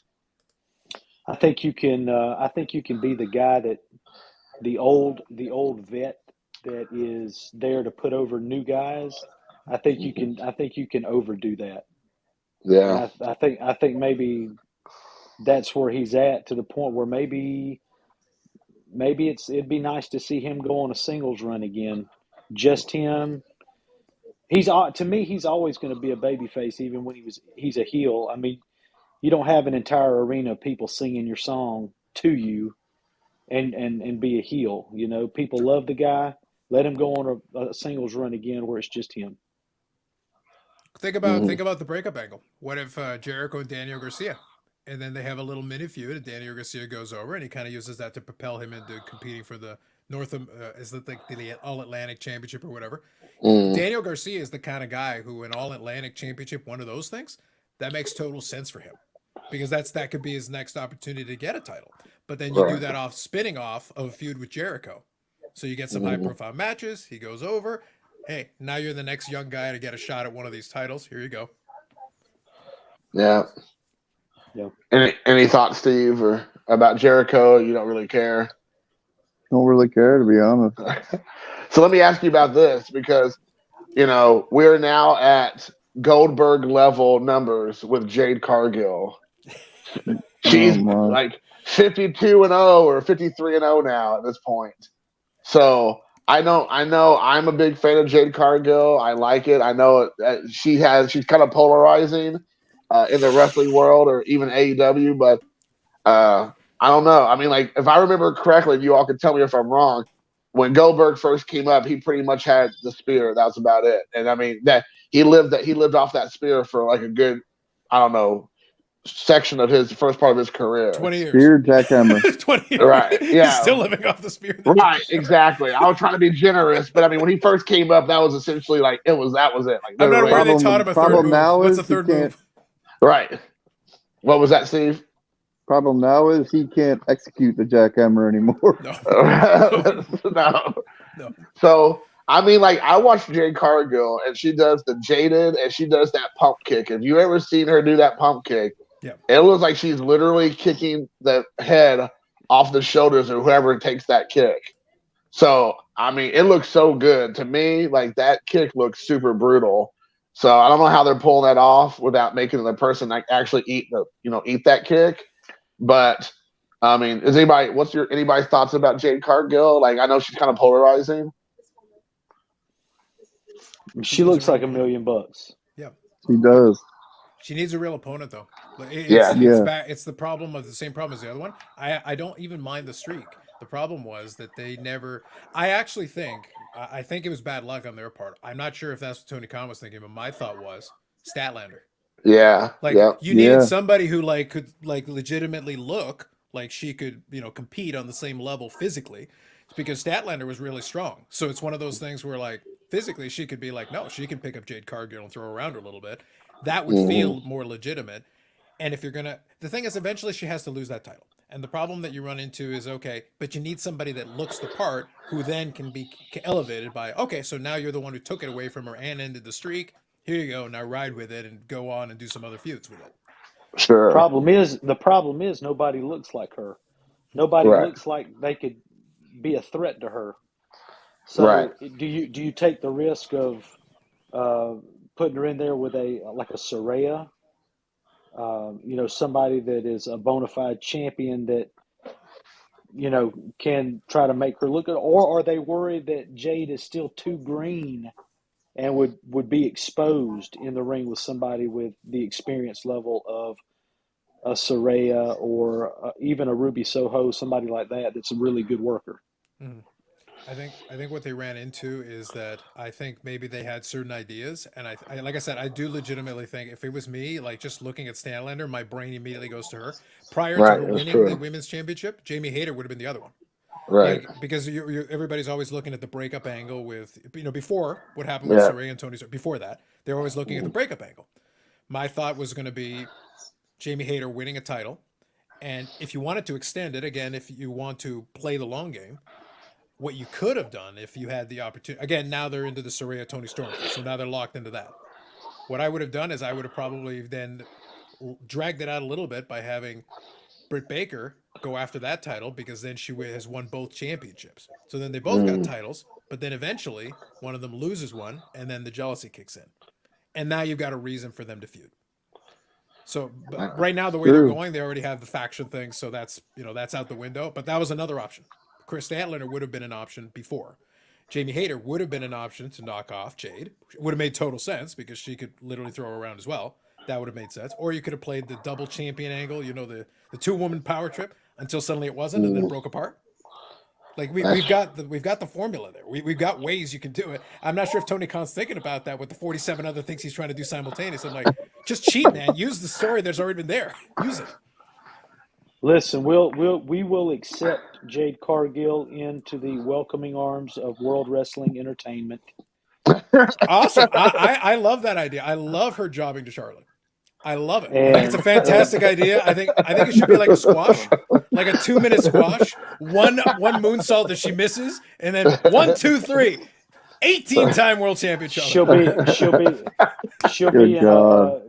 be in a program with Nikki Cross inside of 2 weeks. Can we bring back the 24/7 championship? I've got an idea, Jade. I've got an amazing idea. Her and our 24/7 champion. Come on. Oh, women's tag team champion. Another prestigious title. Oh my gosh, that would be hilarious. I thought the 24/7 title was pretty entertaining, to be honest. Yeah. It was the old hardcore. It's basically the old hardcore championship. The defended anywhere. That's basically what it was, but without the hardcore necessarily. If it did nothing else, it got R-Truth on my television set, which is fine by me. And then now he's gone, right? He's and not now anywhere to be found. Now you don't see him. Right. You don't see him anymore. Yeah, I guess what's going to happen, and maybe we'll find out this is not true, but maybe they're just going to let Jade Cargill keep winning until Statlander comes back. I'm assuming. I can't, like you all made a good point. So it's like who is there that could be a legit threat to her? Like for real, nobody. Yeah. I mean, maybe Jamie Hayter, if like Thunder Rosa comes back and wins back the title, then Jamie Hayter can go and fight her, and that might make sense. That might be a realistic battle. It would make more sense in reverse, though. If Jamie Hayter was going to win that title, I would have made that her first title. Right, that's true. Because that would have been like a more obvious. The only reason I said the Britt Baker thing is because it would work the angle where they're trying to avoid facing each other. And this is a way for her to go after a title. If it wasn't for the Saraya Tony Storm faction thing they're doing now, that's taking them out of that discussion. Right. And also they got themselves a problem because she's been so dominant for so long as a TBS champ. When she loses that title, if that's tomorrow, if that's a year from now, she's going to obviously go back. She's going to be in the mix then for the World Women's Championship, right? And then they're going to start that problem all over again. Who can beat her? Like, they're going to not be able to find anybody that could probably beat her for that title. So she's going to end up winning that eventually. I just don't think she's a good enough wrestler to carry that, though. I think when you let her do the TBS thing, it's like, look, the TBS thing, you kind of hit her with it. Right. It's as if you had kept Goldberg with the U.S. title and never gone to the world title. Okay. It's like, because while he was with the U.S. champion, it's like, yeah, okay, it's just steam. Look, you can steamroll Disco Inferno again if you want. Go ahead, yeah, spear jackhammer, do it. Alex Wright, you good? Get over here. We got plenty of cannon fodder for you. Go ahead. All right. But as soon as they gave him the world title, because they did it in the Georgia Dome instead of like an actual pay-per-view, it's like, all right, you beat Hogan, now what? That's true. Taser. Taser, cattle prod. Okay, cool, we're good. You see how many how many guys Goldberg beat like in that like the same guys over and over and over again? That's like, how in you the had to beginning? do it. That's the only way you could get that. Yeah. Listen, my favorite way was when Sid Vicious came in and did the Millennium Man gimmick. He ran his own streak, but he was just like beating 2 guys at a time. It's like that's not even a match. You power bomb one dude and you power bomb another dude and you pin them both and you count it as 2. I was like, this is a streak I can get behind. The Millennium Man, yeah. That's awesome. It was so stupid. I loved it. That's what made Until it he- fun. It was stupid. Until he snapped his leg like a toothpick. Off the top. No, but I agree with you. But here's the thing: if nothing else, you got to admit, Sid Vicious, Psycho Sid, whatever you prefer, he at least looked the part. When Right. you look at the guy, you go like, I could see you kicking somebody's ass. You look gigantic. Still Like, does. you're ripped. Right. Like Right. he That's looked true. visually the part. Could he Right. wrestle out of a wet paper bag? Probably not. But he could hit like the 4 or 5 moves. The problem is Goldberg had 2 moves. Sid had like 5. So he was basically Right. a ring general, but compared to Goldberg.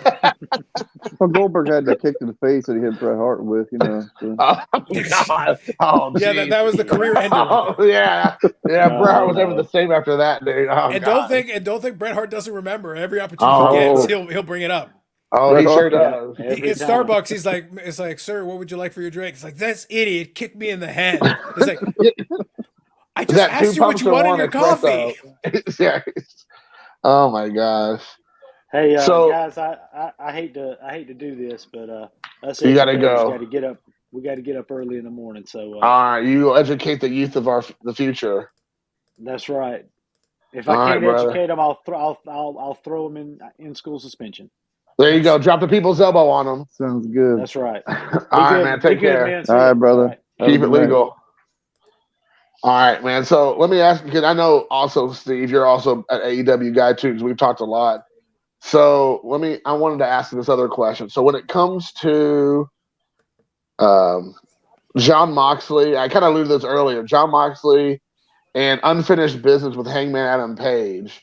I feel like that story has not been told finished. It hasn't been finished. Like where I also feel like I said this before, but we didn't really elaborate. Both of them could either be baby faces or they could be heels based on their actions and what they've been saying over the last couple of months, right? So where do you think you personally, where do you want to see that story go? Because it's gonna continue at some point. They might take a break right now, but they're gonna get back together. So what's That's gonna your happen? thoughts? But I don't know if I think when you guys started the live stream, you didn't watch Dynamite, right? Yeah, we have not watched it. I watched so- Dynamite No. before the live stream. You're gonna get that sooner than you think. Oh, nice. Oh, okay. When you watch Dynamite, you'll understand. I won't spoil it for you, but Oh, okay. you'll get clarification on that. Please continue. Okay, and then let me ask you this: then, then I guess I'll just table that because then, like you said, Yeah, I won't So, spoil it for you. I'm not going to spoil it for you guys. Watch Sure. it. Watch it, and it'll make sense. so does Ruby Soho make a decision tonight? No, Oh man, damn it! look, I want- I complained a moment ago, and because Right. we didn't really talk about the women's division very All much right. outside of Jade Cargill. All In right. the women's division, this is the closest thing they've had to something resembling a storyline. Yes, I Like, agree. there's no reason. Definitely. Like, Tony Khan actually is super happy to pull the trigger on things and just get it over with. It's like, no, just Let it pace ride a little bit. Right. Like, this yeah. is literally her first opportunity to like declare herself in a match. It's like, no, just let it play a little bit out. Let it play again. I won't spoil the results and everything, but she did not make a Mox and specific decision. Handman. There is some Mox and ambiguity Handman. still in that story, and it allows it Okay. to continue. Great, which is good. This is what I want. I want to see, because that's been one of the biggest knocks. Even though I feel like it's less and less of a knock at this point, that the women's division had not really been at the same level with WWE. And I feel like now they have so many great, talented women on that roster, either they brought in or natural talent, that can't really be said anymore. But the problem is some of the storytelling or their lack of, you haven't been able to really appreciate what they can bring to the table at. Because they're still doing like one match a week on, AEW Dynamite. That's all they're getting. And it's almost always involving either Jamie Hayter or Britt Baker, which I'm not a problem with that. But Well, listen, There- I can't. Britt Baker's my girl. So I know, So and I like I said- I have no moral objection to that. Is what I'm trying to say. right. But there's a lot more women out there that's on the roster that could also be. Yeah, exactly. I know. Like I Yes. said, I love Britt Baker. Don't get me wrong. I'm going to I pitch actually- those That in was a a PSA couple weeks. return I got. I recorded that video earlier today, so I got a PSA return. There's some Britt Oh, Baker yeah. PC stuff in there. So Is that a gold, right? Is that a that, gold? that Okay. one, 21? that one is actually the high gloss. That's the Oh, out the of 10. high gloss. Oh, that's dope. 1 out That's of a 10, tough one. right? That's cool. the out of 10. Oh, wow. So that was a definite PC keeper right there. I actually saw your video and went and bought the breakout Britt Baker. Awesome. It's a 2 beautiful weeks back. card. It's really Yeah, nice. that The acid breakouts are back nice is cards. awesome. They're very nice. Yes. But definitely. let's say outside of like some of the ladies we've been kind of talking about, Sure. is there any kind of dark horse women that you kind of want to see more of on the roster that's not currently getting like highlighted a lot? Definitely. So like I said, it's just, again, whenever I talk about wrestling, I always try to be very, very clear that Sure. I look at the big picture on a lot of stuff. Britt Baker's my Mhm. favorite, so I'm not going to complain that I'm seeing Britt Baker on my screen. Sure, I'm and not I gonna like complain Britt about Baker. that. Don't get me wrong. And I'm I not love complaining about Jamie Hayter on my screen either. I'm not complaining about either one of these things. I But- like her a lot. But the thing is, and this is the honest truth, is that Britt Baker was the beneficiary of when Tony Khan actually paid a little bit more attention because they let her develop. They let her Yeah. actually have a Yep. character. You know more about Britt Baker's character than you Right. do any of the other women on the roster, which This is is true. bad. I'm like, I want to Yeah. know more about Chris Statlander. I do. When she Mhm. comes back, I want to know more about her. Even Ruby Soho, who I'm familiar with already from WWE in the past. But here's the thing. So what is Ruby Soho? She loves wrestling. Right. Cool. What else? Tell me That's more. true. Tell me anything. Like Right. just anything. Just tell me something. Yeah, Soraya, Ruby at least Soho- she's got some background, but she's coming in with that. Tony Storm at least has some background, but she's coming in with it. You didn't elaborate on it during the show, and here's your problem. You've got all these two-dimensional characters. Here, the reason you don't have a storyline is they're all cardboard cutouts of characters. At least Yep. Britt Baker has 3 dimensions. You can be okay. That's true. I can figure out why Britt Baker did this because she talked about being a conspiracy victim. Like there's a history, there's a backstory. She got to talk a lot.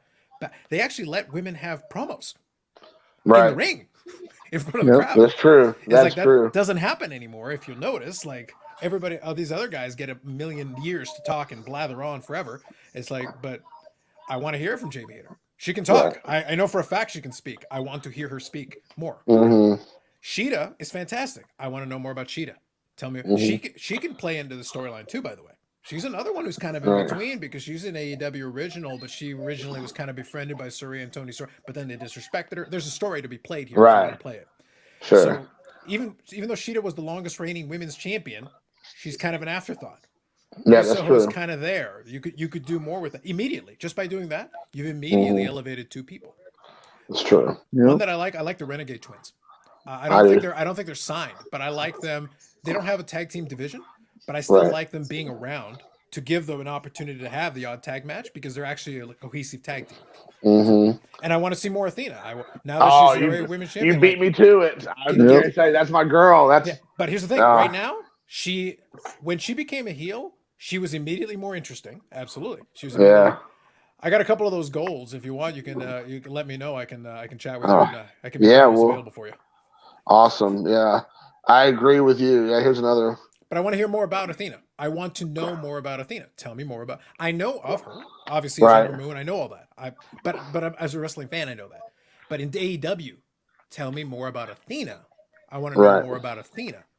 What Not is she Ember like? Moon. Why is she doing what she does? Give me Yes. reasons. Give me anything.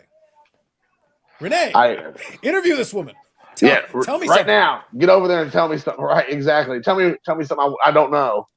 That's what's missing.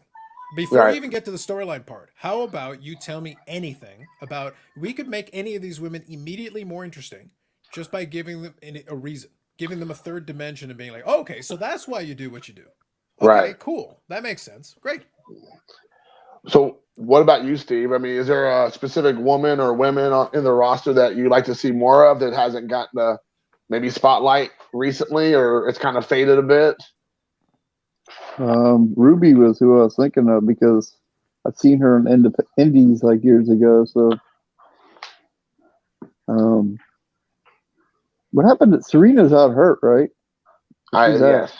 She I was. think she's She right. was for a little bit. I don't know if she's still her, but she was. But she'd be really good. She's another really good one. I Yeah. love what she does. But beyond her being kind of a great heel and a great wrestler, tell me more. She does, yeah. Yeah, I think it'll. I think the dynamic's going to change a lot. Either just because she was before she became women's champ, she was super hot, and then I don't know they cooled her on accident or on purpose. But Thunder Rosa, she was, I mean, like huge, and then she became a women's world champ, and then all of a sudden, like she cooled off, and Tony did her so dirty though. Yeah. As soon as she won the women's again, I'm going to reiterate. Britt Baker's my girl. She's my favorite.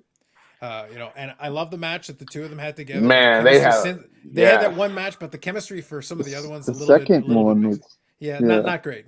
I'm not a big fan. However, she is very good in the ring. She is excellent what she does, but she literally won the women's championship. She was about to do her opening promo and immediately got interrupted before she could say a word.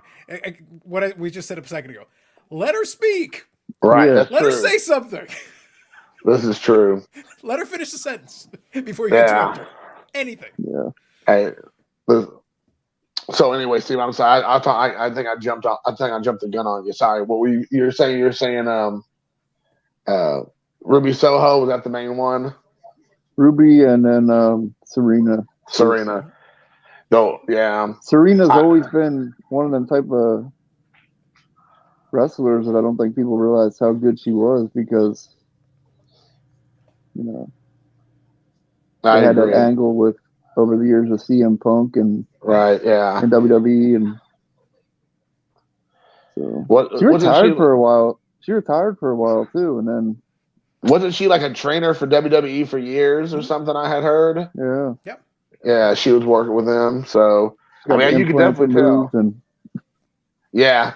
It's so funny because I didn't know that, and then I remember going back and watching an old WWE. Damn, her tits are big. I know. I was like, what is going on? Is she wearing some kind of restricted, like compression thing when she's at AEW? Because I didn't know what was going on. I'm like, I'm confused. And then she cut that video. It goes back to what Carla was saying. She cut a promo about how they did that to her. Like they did that to her, made her feel like she had to do that.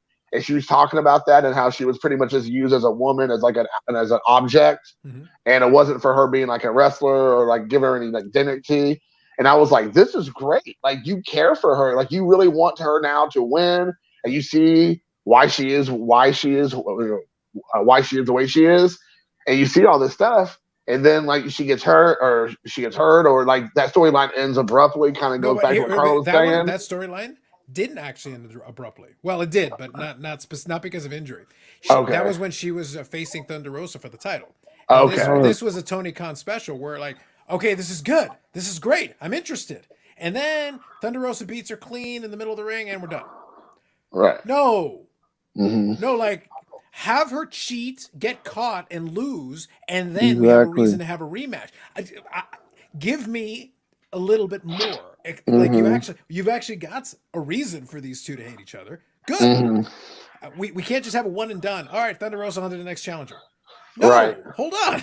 We actually had something. Hold on. Here. Wait a minute. Right. Exactly. And I mean, Scott said, Carlos, you're so right. Don't count on us knowing who these women are. Act like we have no clue who they are and educate us about them. Yeah, like exactly. Yeah. And I mean, a lot of these people, again, this is what Steve was saying earlier. A lot of them come from the independents who have like a pretty long longevity in the independents. And I think they just assume that everybody knows that they have these histories prior to AEW. And even though they do it, I do say that Excalibur does a good job of like explaining people's backstories while they're in the ring and explain like where they might have come from or whatever promotions they might have been or the championships they might have held, which is great. It doesn't take away from the fact that you still want to learn more about them from their own mouths. Mm-hmm. Like let them get in there, let them talk, let them, share whatever their stories are. And so you can invest in what it is that they're trying to accomplish, whatever that may be. Yeah. But so and they completely glossed over in that feud, and it annoyed me at the time, is that Serena Deeb beat Thunder Rosa for the NWA Women's Championship. Oh, that's so true. I forgot all about that. You're right. That's kind of a detail that I would have brought up somewhere. Right. I would have casually mentioned that somewhere. Yeah. Anyway, she literally beat her for a title. Right. I know that she held for quite a while. You almost forget that. Yeah. You must forget it ever even happened. So Well, what's the girl's name that has it now? The Brick House, Yeah, Camille. Camille. And by the way, Man, Camille made a cameo in AEW Right. when what's her name? Layla Hirsch right actually now, won Yeah. the contendership to do now it. that would be a Camille versus Jade. Now that She would be one who you could buy that. But again, Yes. you'd have to get back on the same page with Billy Corgan because they had kind of a falling out, and that's why I don't think they Oh. acknowledge each other. They'd have to kind of mend that fence. I think though for business they could, because Camille, you could sell her being an Oh, yeah. outsider, being that she looks the part. Yes. Jade Camille super fight. Right. You could, but again, this is where Tony Khan, unfortunately, is a wrestling fan who came Right. back from it, who happens to have $1 billion. The problem is he's not thinking like a promoter. I'm thinking Camille and Jade in a marquee. You put those, but you got to build to it. You got to give Right. them a reason. Be Oh, like, sure. You got to set up a challenge and be like, Mhm. all right, we're going to compete, build up to it, and then book. You can do that Night of Champions thing. You could do a champions versus champion thing. Yeah. She's got one title. She's got one title. Somebody's going to come out of there with two. Right. There you go. True. Now you can start selling it. Now you Right. build to it and sell it. I mean, that would be such a great angle because, like because WWE will never work with AEW. This ain't gonna happen.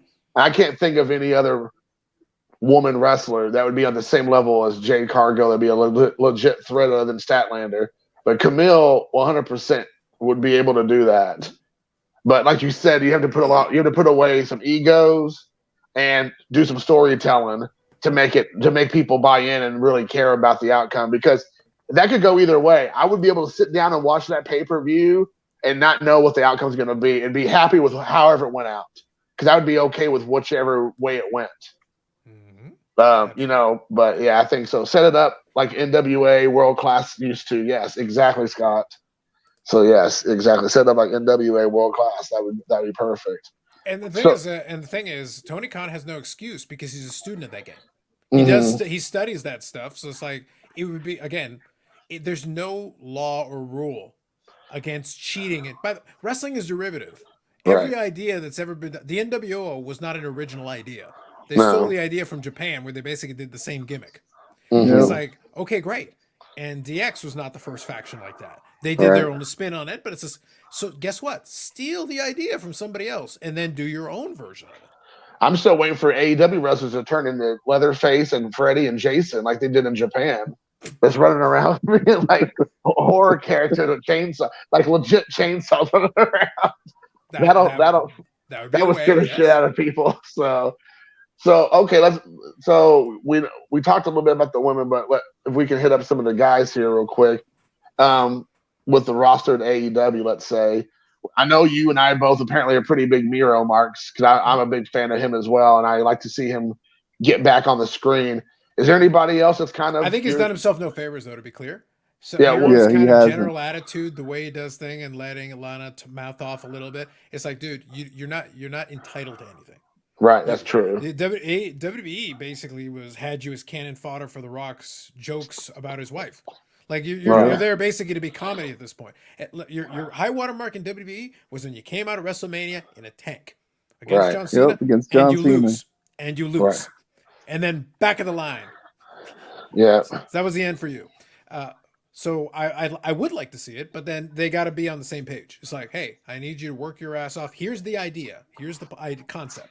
We're gonna do it like this, and then do it. That's why I say, like, the Haas fight thing, I think would be fun, because there's a bunch of matches you could put together. It's not one dude. It's not two dudes. It's like a half dozen dudes that you could put in different combinations, and probably more, honestly. another guy we haven't mentioned that would be added to that list that's a believable threat to anybody is Brody King. That dude is, absolutely, yes. I mean, another just huge mountain of a man that would just be a legit threat to anybody in the ring with other big guys. So I mean, I think that would be perfect. What I need now is AEW has too many titles. I want to retire the All Atlantic Championship and just have the Haas Fight Championship belt. Like I just need these gigantic dudes to just kill each other for this belt, and make the belt oversized, because that'd be hilarious. It was like with the women's belt when they first made it for like Riho, was so tiny. Yeah, the other way. I need one that can fit Brody King. That's the belt I need. Yeah, exactly. You make that belt. That's the Haas Fight Championship, the most prestigious championship in the sport. Exactly. It's like a hula hoop on anybody else except Amazing. these House guys. Yeah. I missed one, by the way. Killian King. I don't know if you remember Killian King. Oh yeah, She yeah. did- Yeah. She's a big enough lady where and she's had matches with Camille. I Yeah. remember because when we talked about Camille, I went to go double check in WH and did some stuff. She would be one who could physically stand. The problem is they just use her sparingly. They let her have a couple of wins here and there. They never really signed her. I was like, well, the problem is you can't commit. If you had Right. committed to Killian King, here's another potential challenger for Jade. Right. That would make And sense she's visually. yes. It would just I make think sense. actually she might have beat Jade might have beat her one time. I think they came and jobbed her out one time for her. And I You could remember have her thinking come back- like, you could have the oh, comeback story where sure. she improved, figure out a couple Oh, of things, sure. because the thing is, again, if you just put them visually in the same ring Oh and yeah. they're standing toe to toe, it's like, all right, I can buy this, sure. Oh yeah, for sure. Yeah, you gotta have somebody that's on the equal footing without a doubt. Yeah, Kylie King is definitely one. I would agree. Yeah. So what about for you, Steve? I know and maybe you too, Carlos. Like, who are some of the guys that you like to see? Like, maybe in the coming 2023, get some more opportunity to be on the TV.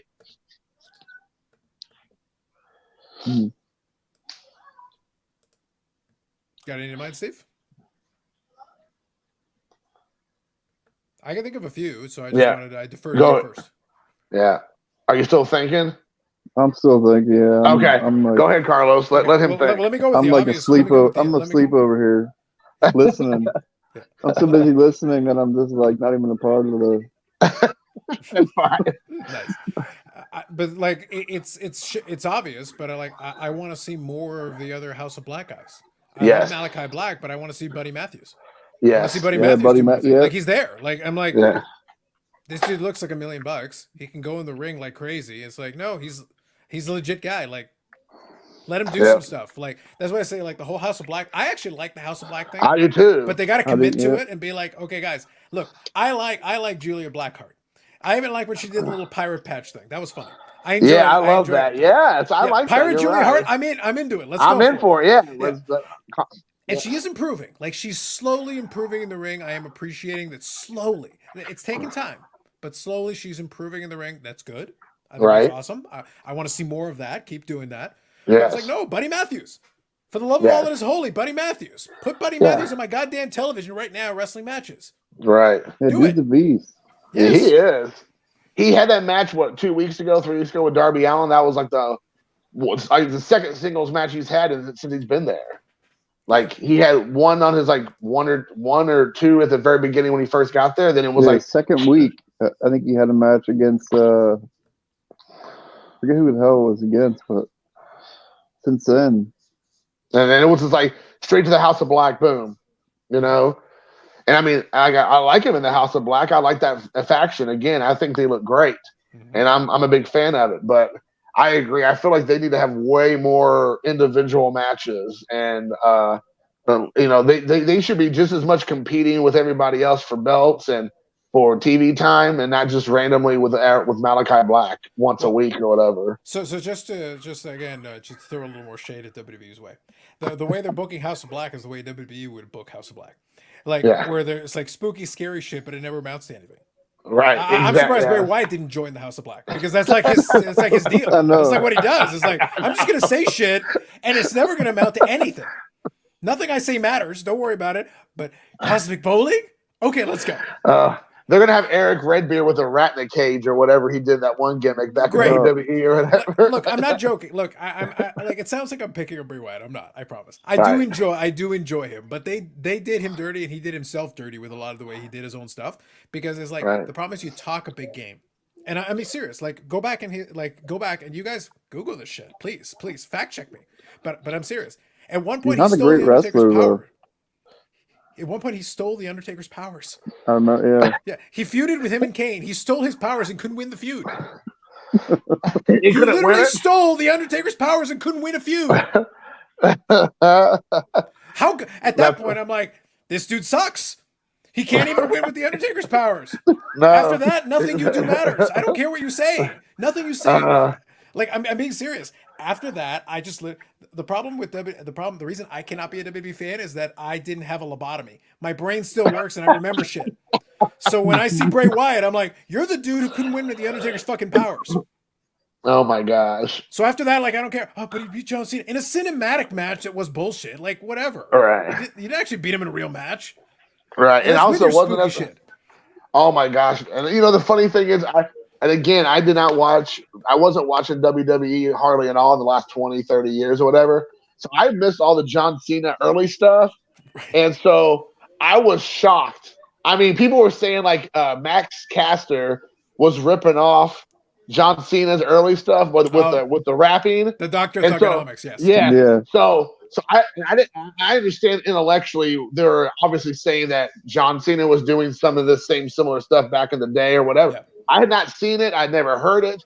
And then, like I said, I've been watching WrestleMania 20, and it has him. He beats a Big Show in that. That's like his coming out party because he becomes like the U.S. champ or whatever at that time. Yep. And I was like, everything he said, what the kids like to say nowadays, was so cringeworthy. Mhm. I was like, oh my gosh, like I cannot believe this guy even got over. I mean, like it was so awful. I'm like, what in the hell is he talking about?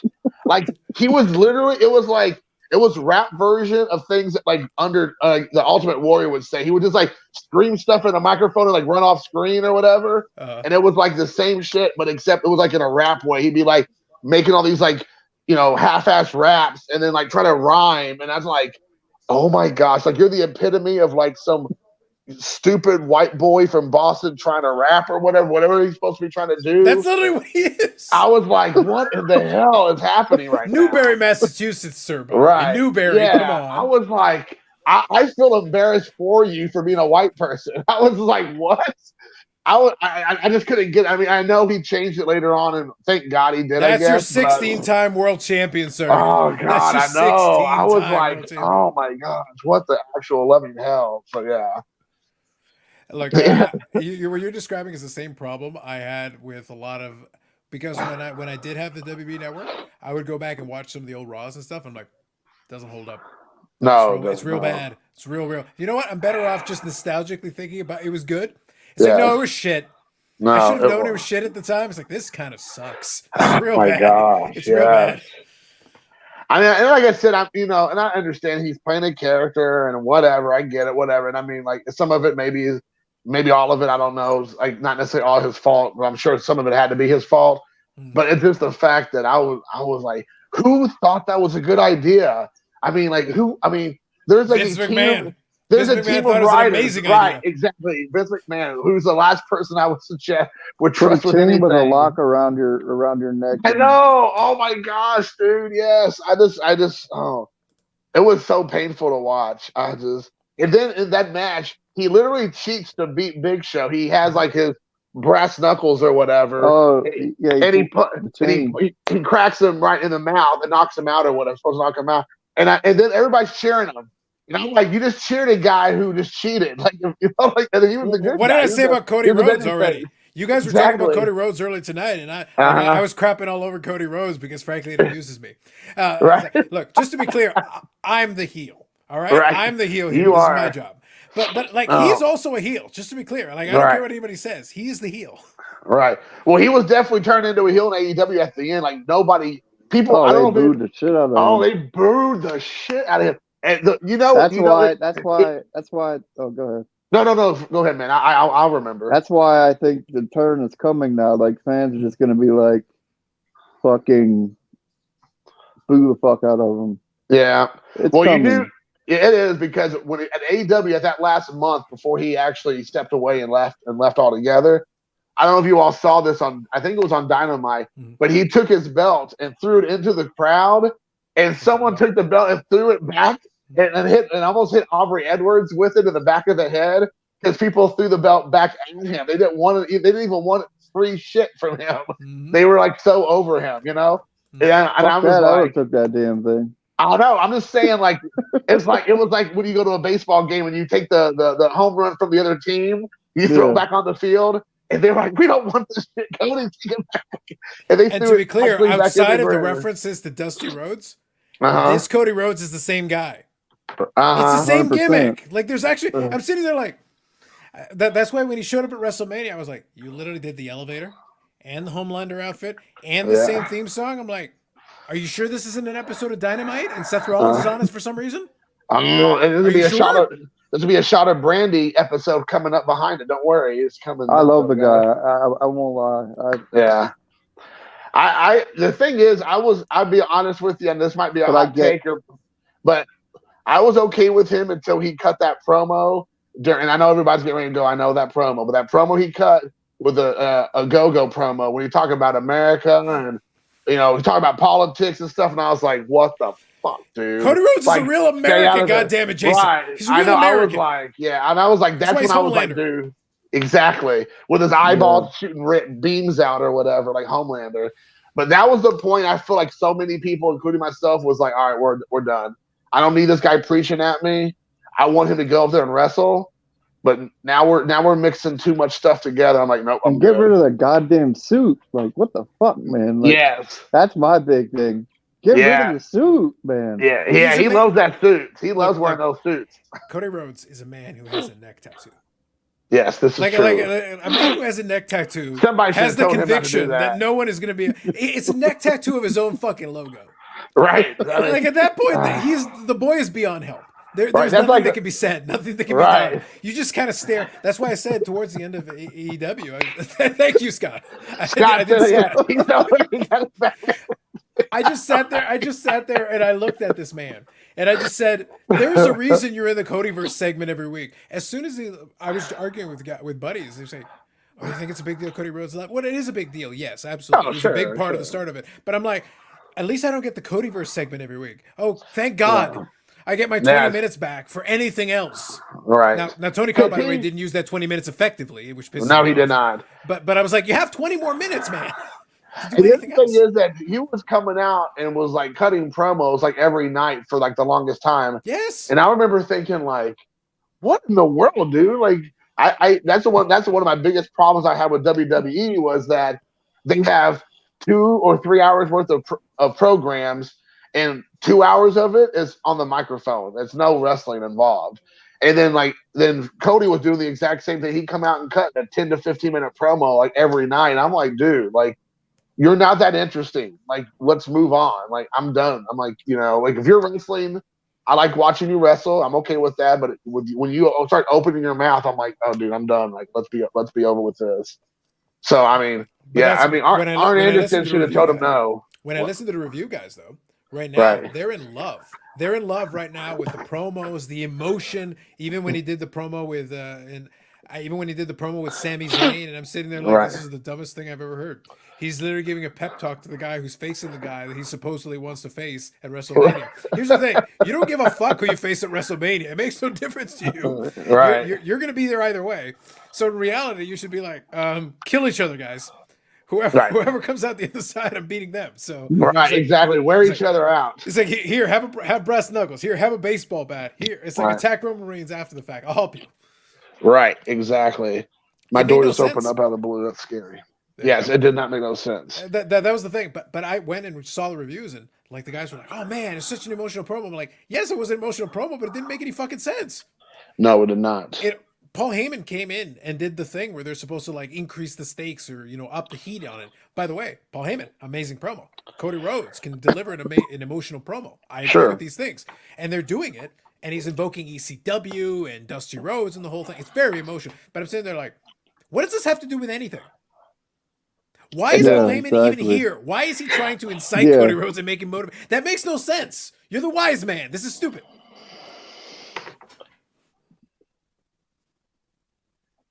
What up? Captain Handicap. He's got a gimmick. I like it. I like it, dude. Oh my god! Come on and cry like Cody, but could you? He's done it like 2 weeks in a row. It'd be great. Yeah.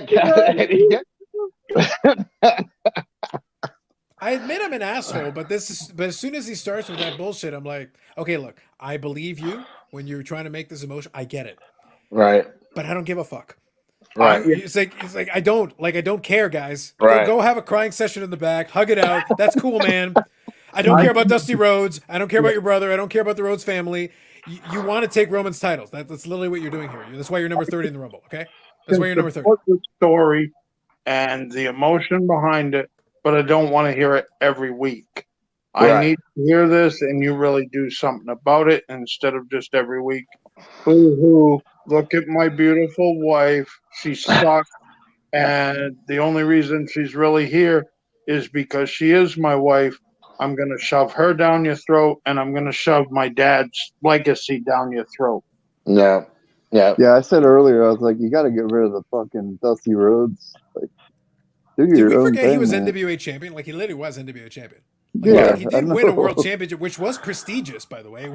It's the Right. title that Ric Flair also held. Like, it's like, are you saying Ric Flair's titles don't mean shit? Because it's like, I understand Ric Flair also won the WWE title, Right. WWF title, really, but Right. like, when it meant something. But the point is that, Sure. but the point is that Ric Flair also won that NWA title a number of times, which is the same one Dusty Rhodes won. Yeah. So But Dusty why- Rhodes was a world champion. We're good. He also won, the IWGP United States champion Yeah. or whatever. Dusty Right. Rhodes is plenty decorated, all right? His legacy is not ruined because he didn't win the WWE championship because Vince looked at him and said he was fat and put him in polka dots. Yeah. Oh man, just like again something that he did, like he's always doing stuff to try to get like attention. I'm talking about Cody Rhodes at this point. Yep. Like when he came there, like maybe a few months before he actually left, and he left his boots in the ring, or he tried to leave his boots in the ring, and tries to say he's going to retire and stuff. He's always trying to find some kind of angle where it's like trying to get people all emotionally invested, but it's like always, for me at least, it misses the mark. Mhm. Like I'm just like, he's not going to retire. He's not going to leave his boots in the ring and walk away. He's not none of this stuff, but he's always trying to find something to do to like say like, look, let me bring out the emotion in everything I say. I'm like, okay. It's done too often. It's Mhm. kind of the boy who cried wolf. And you That's get true. tired of hearing this every week that, boo-hoo, cry me a river, buddy. You're a pro wrestler. Do your job. Make us invested without the bullcrap tears. Right. This is true. If somebody's going to pull off the I'm retiring card, Dustin is the one who's in a better position to do it. Because Yeah. Dustin's Oh, for still sure. really good Dustin's still really No, good he is, in the yeah. ring. He's very good. And like but if he did like, career versus whatever match, like I 100% could buy that because at this stage in the game he has nothing more to prove. Like he's No. not going to be world champion at this stage in the game. Like it's been long enough. But I could still buy now he would be an interest if you want to throw a wrinkle like a wrench into the whole like TNT championship thing. He's like, you know what? I'm winning a title in this place, or I'm retiring. Yeah. You could do that for the TNT championship and give him the feel good story, but do it with the TNT championship. Yeah. Yeah. Then he defends it, and as soon as he loses it, he retires. Boom! You got your emotional thing, but I can buy it. He's Right. already had a full career. He's been wrestling for 30 years. He's Right. been doing a lot of shit, and this could be his last ride. And when it ends, and there you go. Right. You got a big Or emotional even use him as a Mid-Atlantic or whatever the hell they call that stupid title. thing. And build The Orange up Cassidy another title? young guy, instead of just saying, here he is. Really build up somebody with a good feud, whatever else. But Mhm. they just don't make their titles worth a crap. This is true. I agree. I think Carlos said earlier, like they need to get rid of some of their titles and just focus on like the heavyweight one, the heavyweight championship, and maybe I don't even know what, the tag team, and that's it. They need to get rid of this Atlantic and the trios titles and all that stuff. The trios And one you only won't because of the number of trios teams they've actually built. Yeah. I'm okay with the trios being around, and I'm okay with TNT. Like TNT at least gives you a secondary title. That Right, makes that's sense. right. Having a world title and a secondary singles title, that makes sense. After that, it gets a little bit murky because you got all these ROH titles, and it's like, guys, too many, Yeah. too many. Right. I see way too many titles on my screen.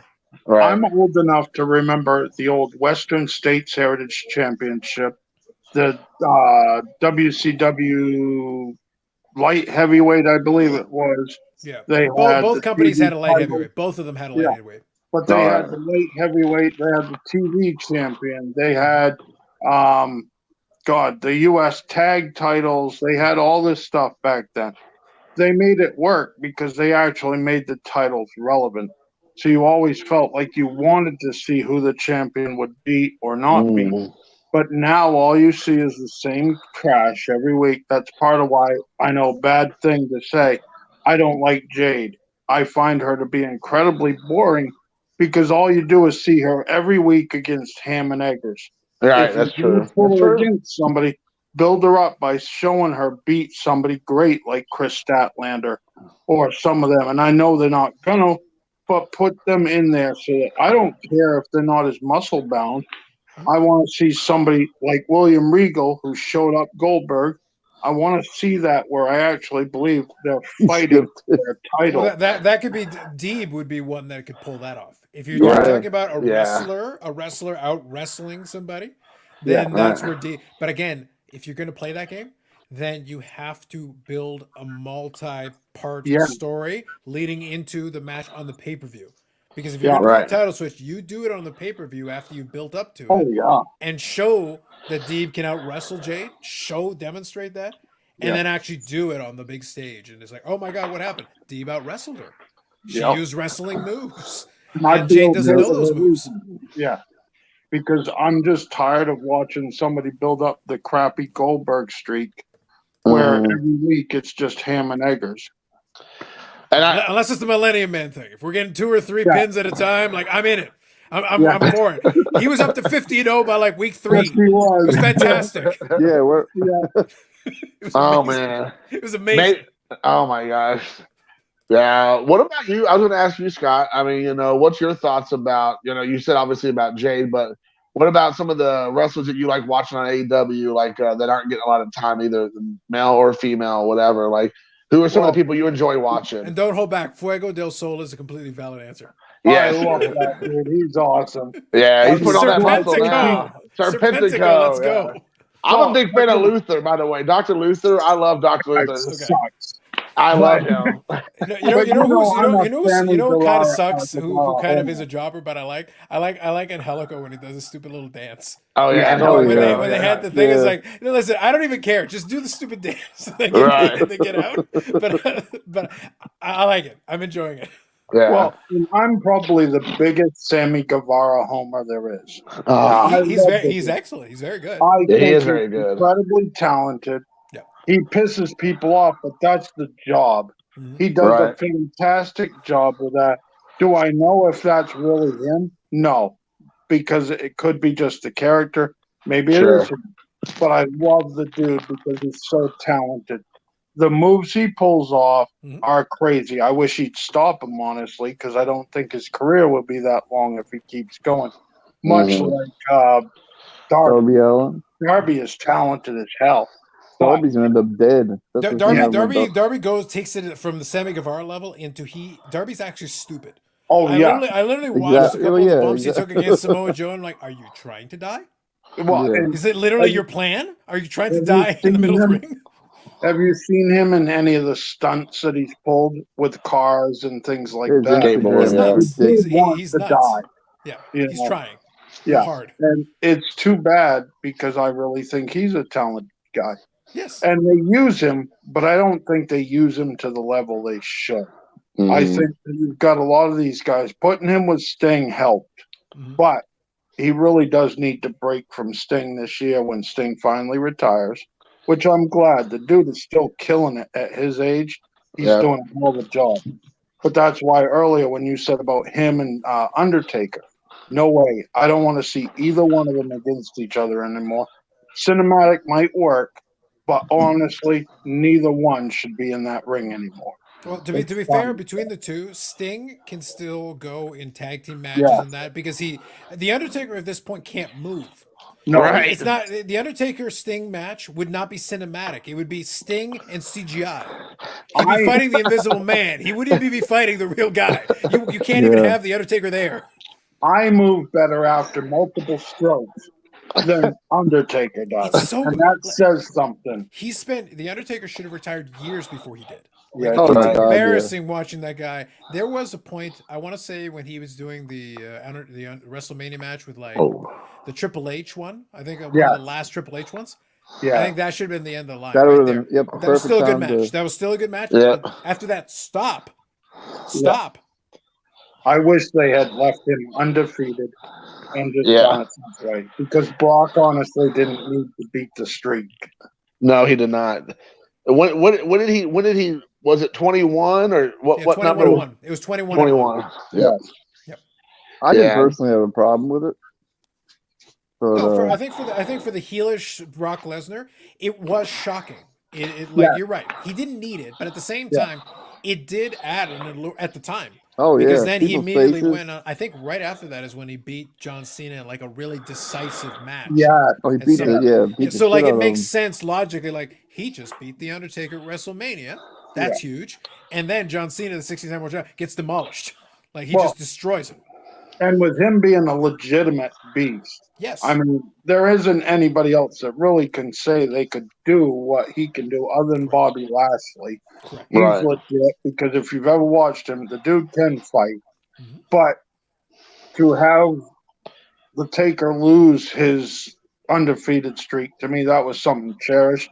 Let him retire undefeated, and that was it. That match, like you said, against Triple H was it. Don't have him do anymore. Well, the problem What- though is if they hadn't beaten him for that one, the Undertaker would have literally he'd still be doing matches at WrestleMania. Like he Yeah. just wouldn't stop. He'd be like, he'd be like, but I'm undefeated at WrestleMania. It'd be like 80-0. Like you're just gonna keep going. Like what's the plan? Stop! Like I'm telling you to stop now. He'd be using my walker. It's bad, man. It's bad. What- Nursing home, a nursing home hardcore match. He's What- not what- far. He's That pretty sounds close. like- No, he's not. That He sounds was- like a good one. He was just in that. He was in that. That like commercial during the Super Bowl. I saw Undertaker was in that. Did you all see that commercial? The Undertaker was No. in. Yeah, he was. in. He was all dressed up as the Undertaker, of course. But yeah, I can't remember the. Yeah, you pull it up and watch it. But what match was that, or what WrestleMania was it that him and Triple H was the last good match? I'll find it for you. I'll find it for you. Was it I was 25 gonna say, or it was 20? It was a while. It's been a while. That was a while ago. Yeah, I want to check it out. 28? 28. Yeah, Was it whatever. 28? See if I'm right. I think it's 28. Yeah, I'm way too early. But yeah, because that should have been the last one. I think you're right. 28. Hell in the Cell match. Undertaker Yeah. Triple H. Oh, Hell in a Cell. And we're in WrestleMania what? Like They don't even- 37? Yeah. So that means like 10 years ago? Oh, Shit yeah. just stopped? Yeah. That was Yeah, the one he- where it's him, Triple H, and HBK was the referee. Referee. So, yeah. so it was like, that was like 10 years ago. Yeah. Oh my gosh. And this dumbass was still coming out doing matches after that. Like, stop. And especially only one match a year. If you can only do one a year, you shouldn't be wrestling. Right. Correct. Agreed. Unless you're MJF. Yeah. Yeah, Well, but he Goldberg almost killed him. does it and then makes fun of people for paying to see it. Like Yeah. that makes sense. That's Right. funny. Right. It fits his character. It's not like, no, physically you cannot go more than one per year. We literally need to spend the rest of the year duct taping you back together. All right. So do you think that switch? I'm not maybe not switch gears, but do you think that MJF will stay with AEW next year? Or do you think he leaves for WWE? I the contract's already personally signed. think he's stupid if he goes to WWE, but I can't stand WWE. So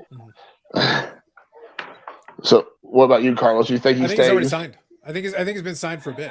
Like because Yeah, I the, do because the too. storyline is leading in towards 2024. Like let's put it this way: you guys talked about CM Punk earlier tonight. I didn't Right. plan on that, but all I'll say is this: Tony Khan is very strange in the way he does business.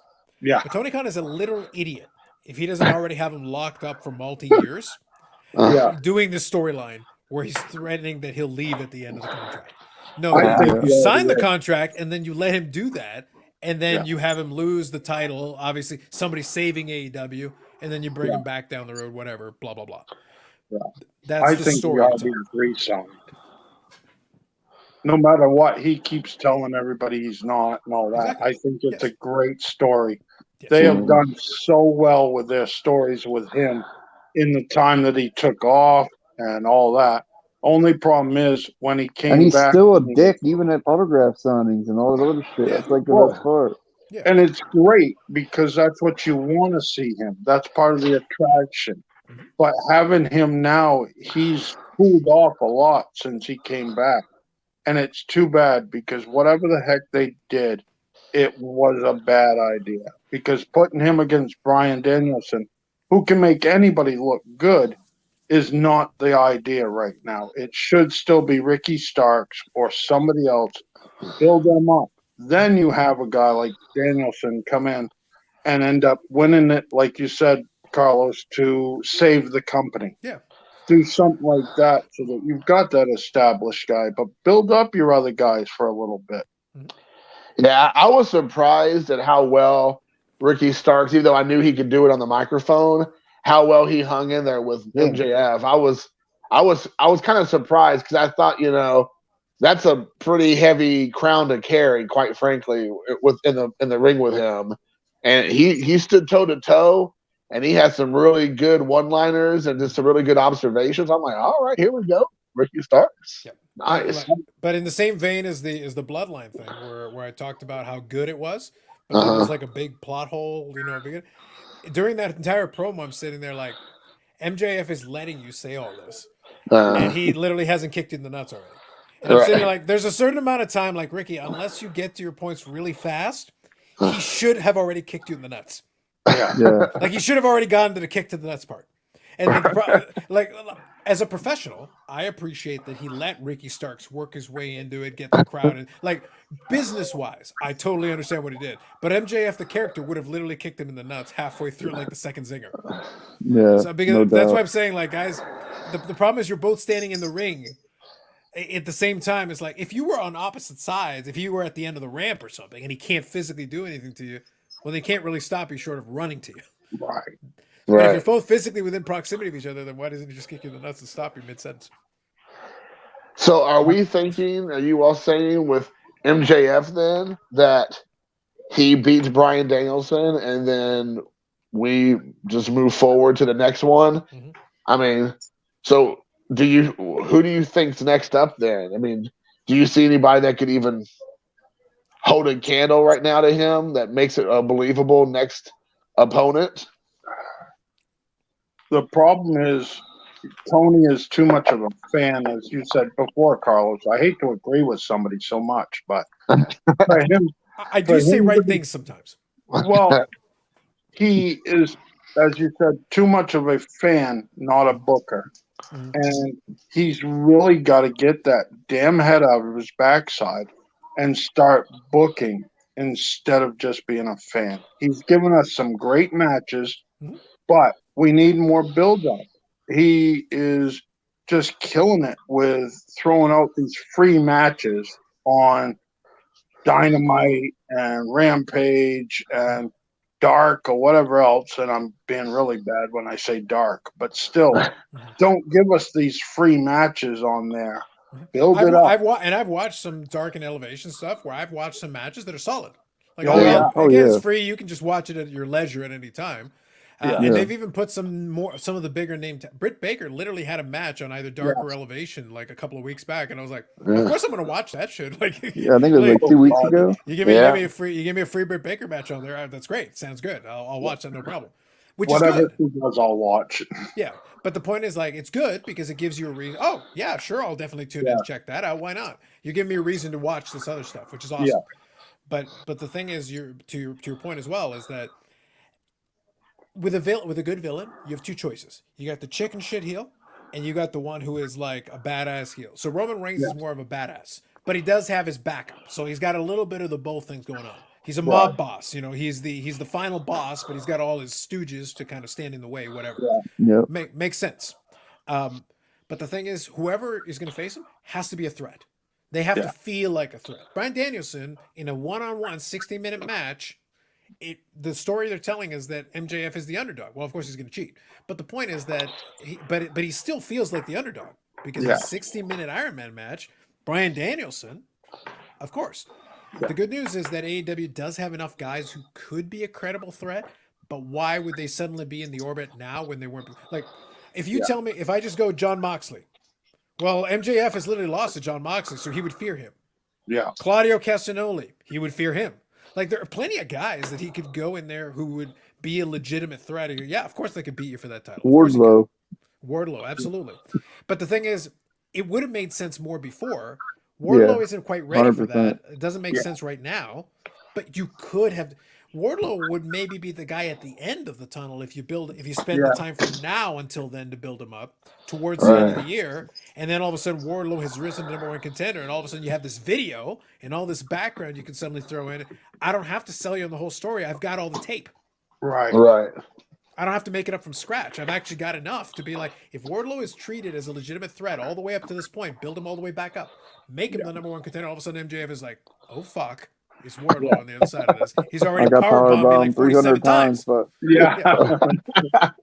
True. But it works. But like you could that's an easy story to sell if you start now. Yeah. That means Wardlow's story has to begin now with the thing he's doing with Samoa Joe. And from here on in, every move has to get you towards the end conclusion. Yeah. My thinking's going to happen is that he's going to go through Bryan Danielson, who's going to win that match, and I agree, by cheating. And then I think that's not too long after that, the person they're going to, and I don't know how they're going to do this. If this is my, now I don't want to say fantasy booking, this is how I think it's going to play out, is that they're going to be reintroducing Adam Cole back into it, and I think he'll be the next one up. Cole or Hangman? They're making a big deal about Adam Cole coming back in the next couple of weeks, and I feel like it's gonna line up really good with the time that Revolution's over and all that. Yeah. So we'll see. And even Adam Cole said he's going to go for the top title. So I mean, he already said that in his first promo or whatever when he came back was he's here to win titles and he's here to win championships or whatever. So I don't think he's gonna start with the Atlantic one. I think he's gonna look for a championship. So I think that's probably where that might be going. But again, I think Wardlow beating MJF at the end of the year makes the most sense. But I want to know how Adam Cole will play into all that maybe for the middle part of the year. The problem is if Tony Khan does that, he's playing into his fandom again because you're spoon feeding him to MJF. That's true. Like he literally just came back. He literally just it's like that's why I say like you're setting him up to lose, and it's like there's too many guys who have already been set up to lose, and that's if you do that enough times, the guy loses credibility. Like early in the AEW days, I really enjoyed what Lance Archer was doing. The problem is he lost too many times. But it's like Lance Archer looks the right. He should have at least had a couple of the lower titles by now, just to kind of keep establishing what he's doing, just to give him credibility. He did beat John Moxley for the NWGP US Championship. He did do that, which is good. That was good. At least he won something. Thank God. Yeah, finally. But like, think of all the time that he's had. It was like, I look at Lance Archer. He looks like a threatening dude. Yeah. I already have him as a stalwart of my Haas fight division. I already have him as like a leading man in that one. Oh, of course. Until you give me my Haas fight division. In the meantime, he should have at least had a couple of legit cracks at the TNT, like a couple of real ones. Right. Yeah. But that's the problem is like, you've got a bunch of guys sitting on that roster is like, but the problem is you're going to feed somebody to MJF. You got to be extremely careful. Ricky Starks could have been that guy if you had stretched it. Like I said, if you had stretched out the Ricky Starks thing longer, then you'd be starting the Bryan Danielson thing and you could be building it to the next pay-per-view. Right. And then that bought you more time. It gets you further down the year. And then you've got enough time if you want to do the Wardlow thing to then be the Wardlow could be the third big feud leading into the actual title change.